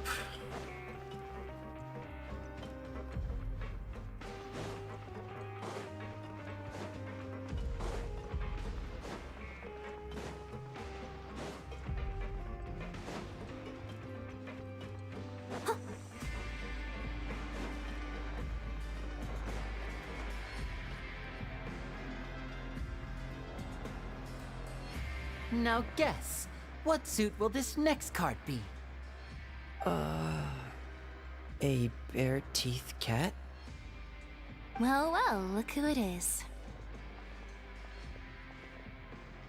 What card suits are there in your deck? Traveler, Paimon. Hello, everyone. Looks like you're recovering nicely from it, eh? Mm-hmm. Thanks to everyone's support. Oh, right. I managed to work up the courage to thank Miss Clorand in person. Whoa, how did she react? She told me that it was nothing. It was as if saving a life wasn't a big deal to her at all. She also told me not to worry about it. She didn't want to stress you out, that's all. She's right, and it's best not to dwell on it. Yeah. Okay, but check this out. We went back to the opera house and we met the knave. You met Father? Did she say anything to you? Quite a bit. She said a few things that were, a bit hard to understand. And also that she's looking forward to working with us in the future. It was a little surprising. Her attitude towards you is even better than what we'd imagined. That's fantastic. We are already part of the family. You should believe her. She has her own way of doing things, and she'll do everything in her power to help those she considers close, which now might also include you. Mm-hmm. Father is very capable, and also trustworthy. She doesn't look trustworthy, but sure. Oh, Paimon just remembered that she thought Lenny was a bit too proud as well. She said that you should learn how to rely on others sometimes. Got it. Huh. That does sound like something that Father would say. Hey! Are you going to stay here for the next few days? Looks like it, yeah. Excellent. I will host a tea party. For real? Then Paimon wants another serving of cake. I guess that cake was fine. Another implies that you were already served some delicious cake while you were up there. How lovely. Well, next time, you're going to have tea and snacks with us. How often was the word tea mentioned today? We should start preparing that tea party. Well, that's one more. Oh, that's a great idea. I'm all for it.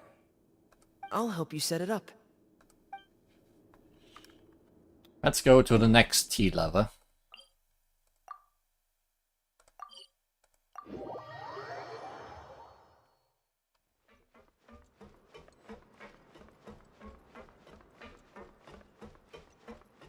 I'll catch up.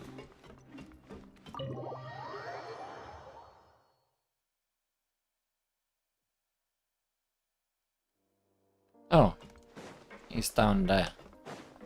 Someone needs assistance. Oh, we don't need to elevate. Oh, so this is right here. And we are not going to Risley. But I still can't explore this place because there's a wall in front of me.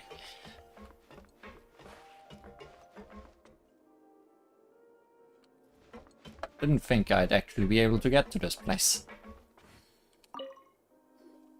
Jurier, Miss Sijween told me you still haven't eaten. So, are you two a thing? Yeah, I was working on something, so I forgot. That's no excuse for... Huh? It's you two. Jurier, Lurvine, we're back! You want some tea? Hello there. It's been quite the mess here recently. How have you been? You're fine, thanks. And you? Are you still taking the secret passageway from the infirmary to work on the ship? Ah. So the infirmary thingy also leads to this place. Yep. That is still top secret, though. So don't say a word to anyone. It can be a bit annoying when there are lots of people in the infirmary, but I still prefer taking that route over the one from the Duke's office. I mean, the infirmary does make it easier for you to slack off. Oh yeah? Then why are you also here so much? Because you are here. You two really are just using your jobs as a cover for your relationship, aren't you? Not at all! You're so easy to read. Courier, the rumors about us are literally everywhere now. Please do something about it. But it's not like I caused them by myself. All right. I'll try to do something about it when I can find the time. It's rare to have a pair of two tsundres. But I guess I ship them. Okay. Enough of that. Where is the actual tea lover? Someone needs assistance.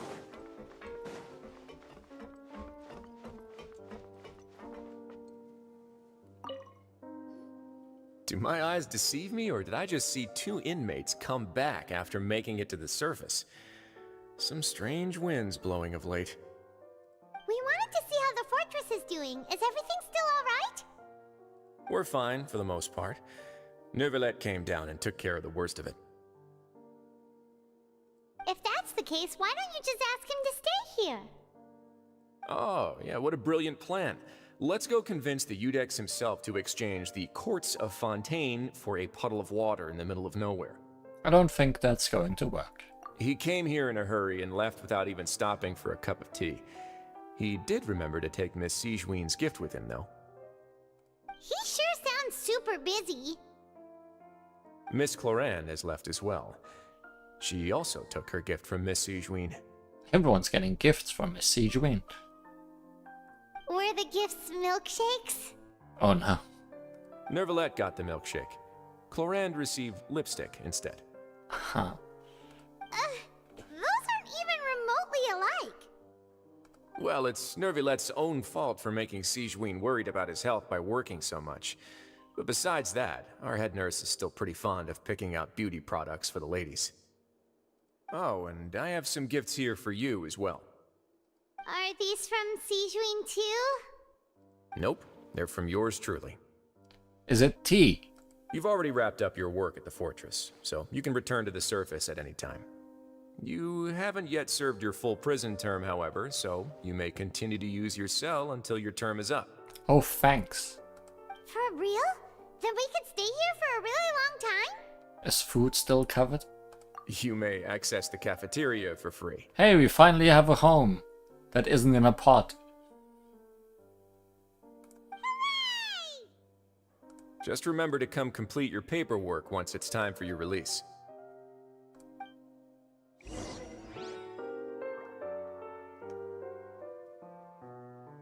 That's a Cerberus, isn't it?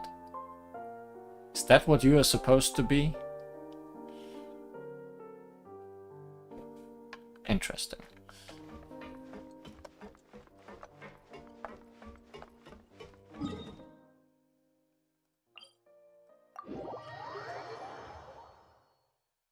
Oh, I should have talked to him again, like I did with everyone else. Is he still gonna be there?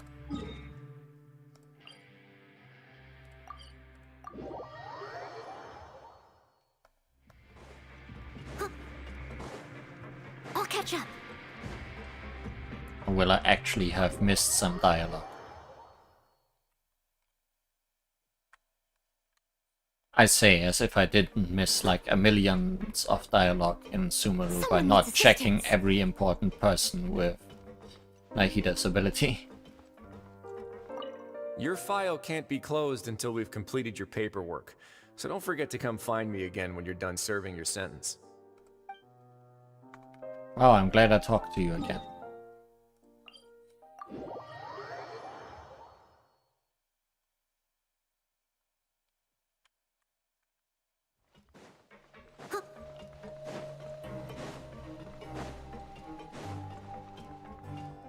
Yeah, Nahida only works in Sumeru, and I did not use her ability on everyone in Sumeru during stories that only happened once.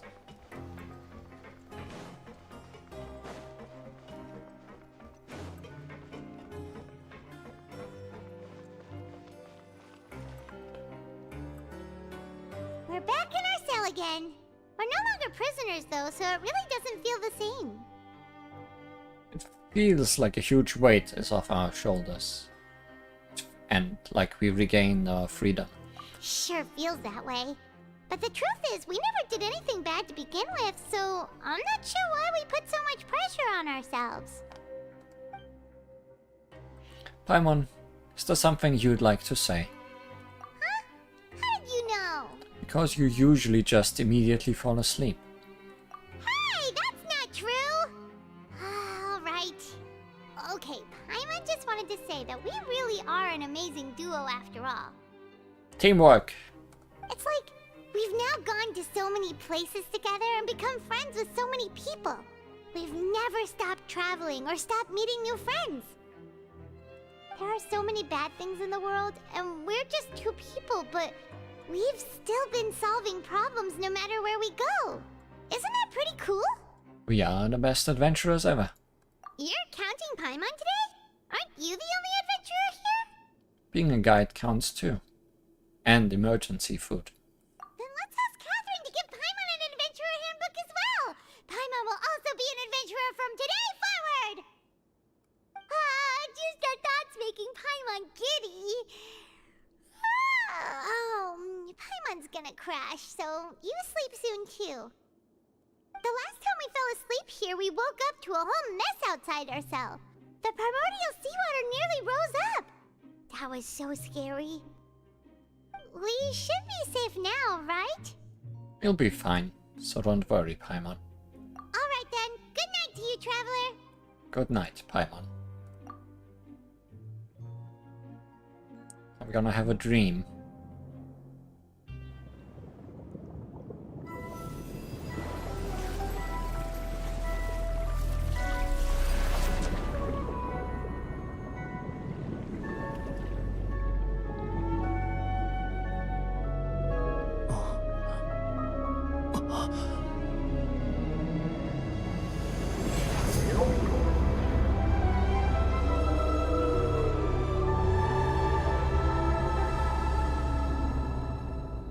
Big fish.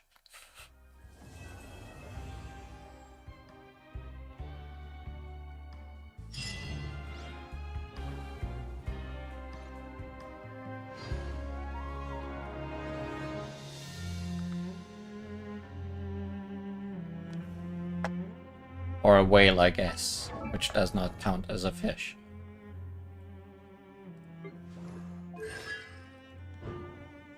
Ripple speed turbulent.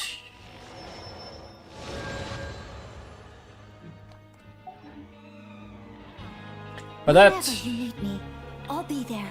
ends the main story for this chapter of the game. We did not do any fighting today, which is possibly a first. Oh yeah, whale noises. Very much whale noises.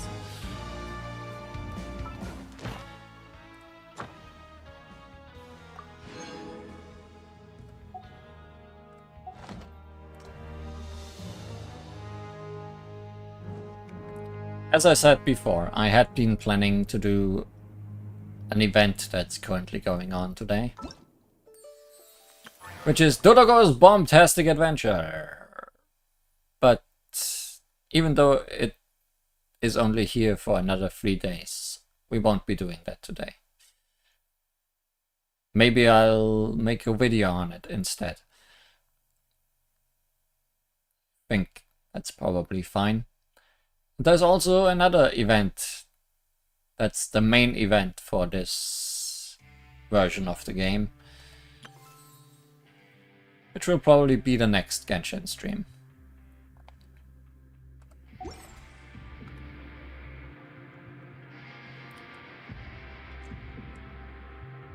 So I guess for today we are just staying here in the prison. Except for one thing.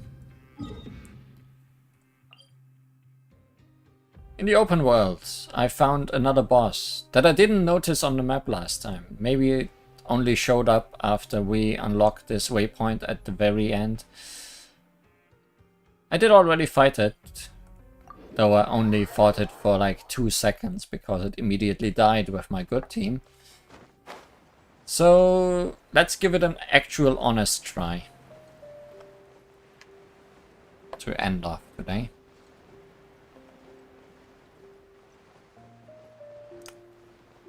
think having at least a little bit of fighting and action will be good. Especially now that Neuvillette is finally able to fight.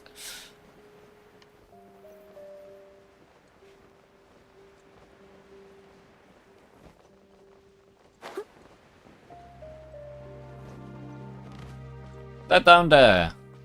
So our boss of the day. The prototype hull Braguette, the experimental field generator.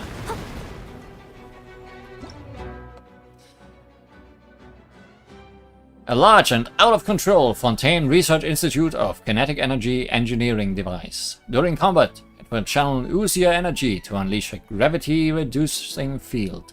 Characters within this field can jump significantly higher. When the device is in this state, its gravity reduction field will shut down if its core is annihilated by Numa attacks. I must leave no stone unturned. A bitter pill to swallow. Settle down.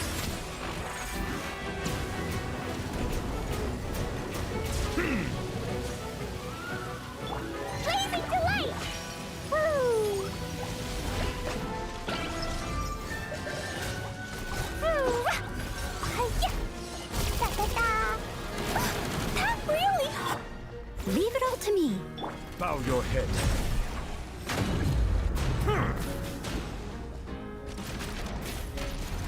Oh yeah, now it has created its field that lets me jump high, which I am using badly apparently. Be sanctified.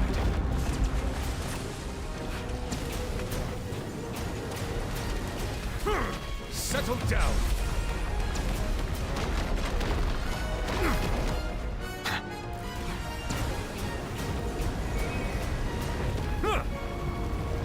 Steady as... Mind the side effects. Bow your head.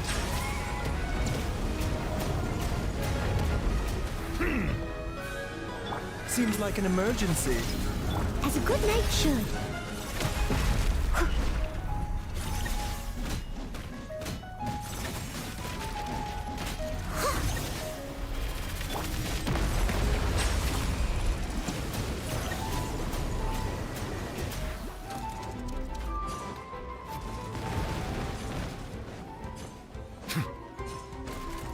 I must leave no stone. The doctor will see.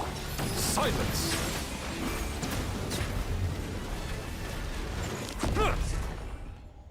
Oops, I broke it.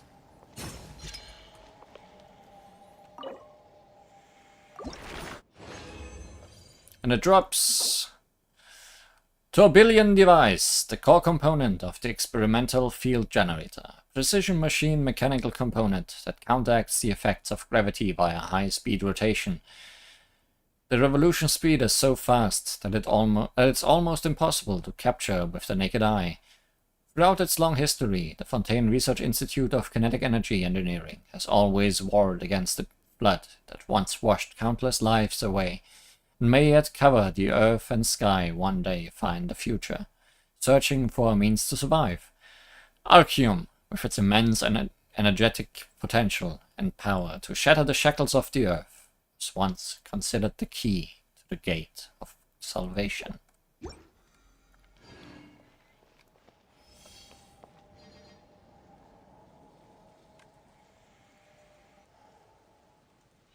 Some trivia. Baguette was a famous French watchmaker, or was he Swiss? And he invented tourbillon. Interesting. I see the value in my own work, but I also see the meaning in all the endeavors of the people of Fontaine. I believe I will continue to take pride in fulfilling my duties. We certainly just destroyed the work of some people of Fontaine.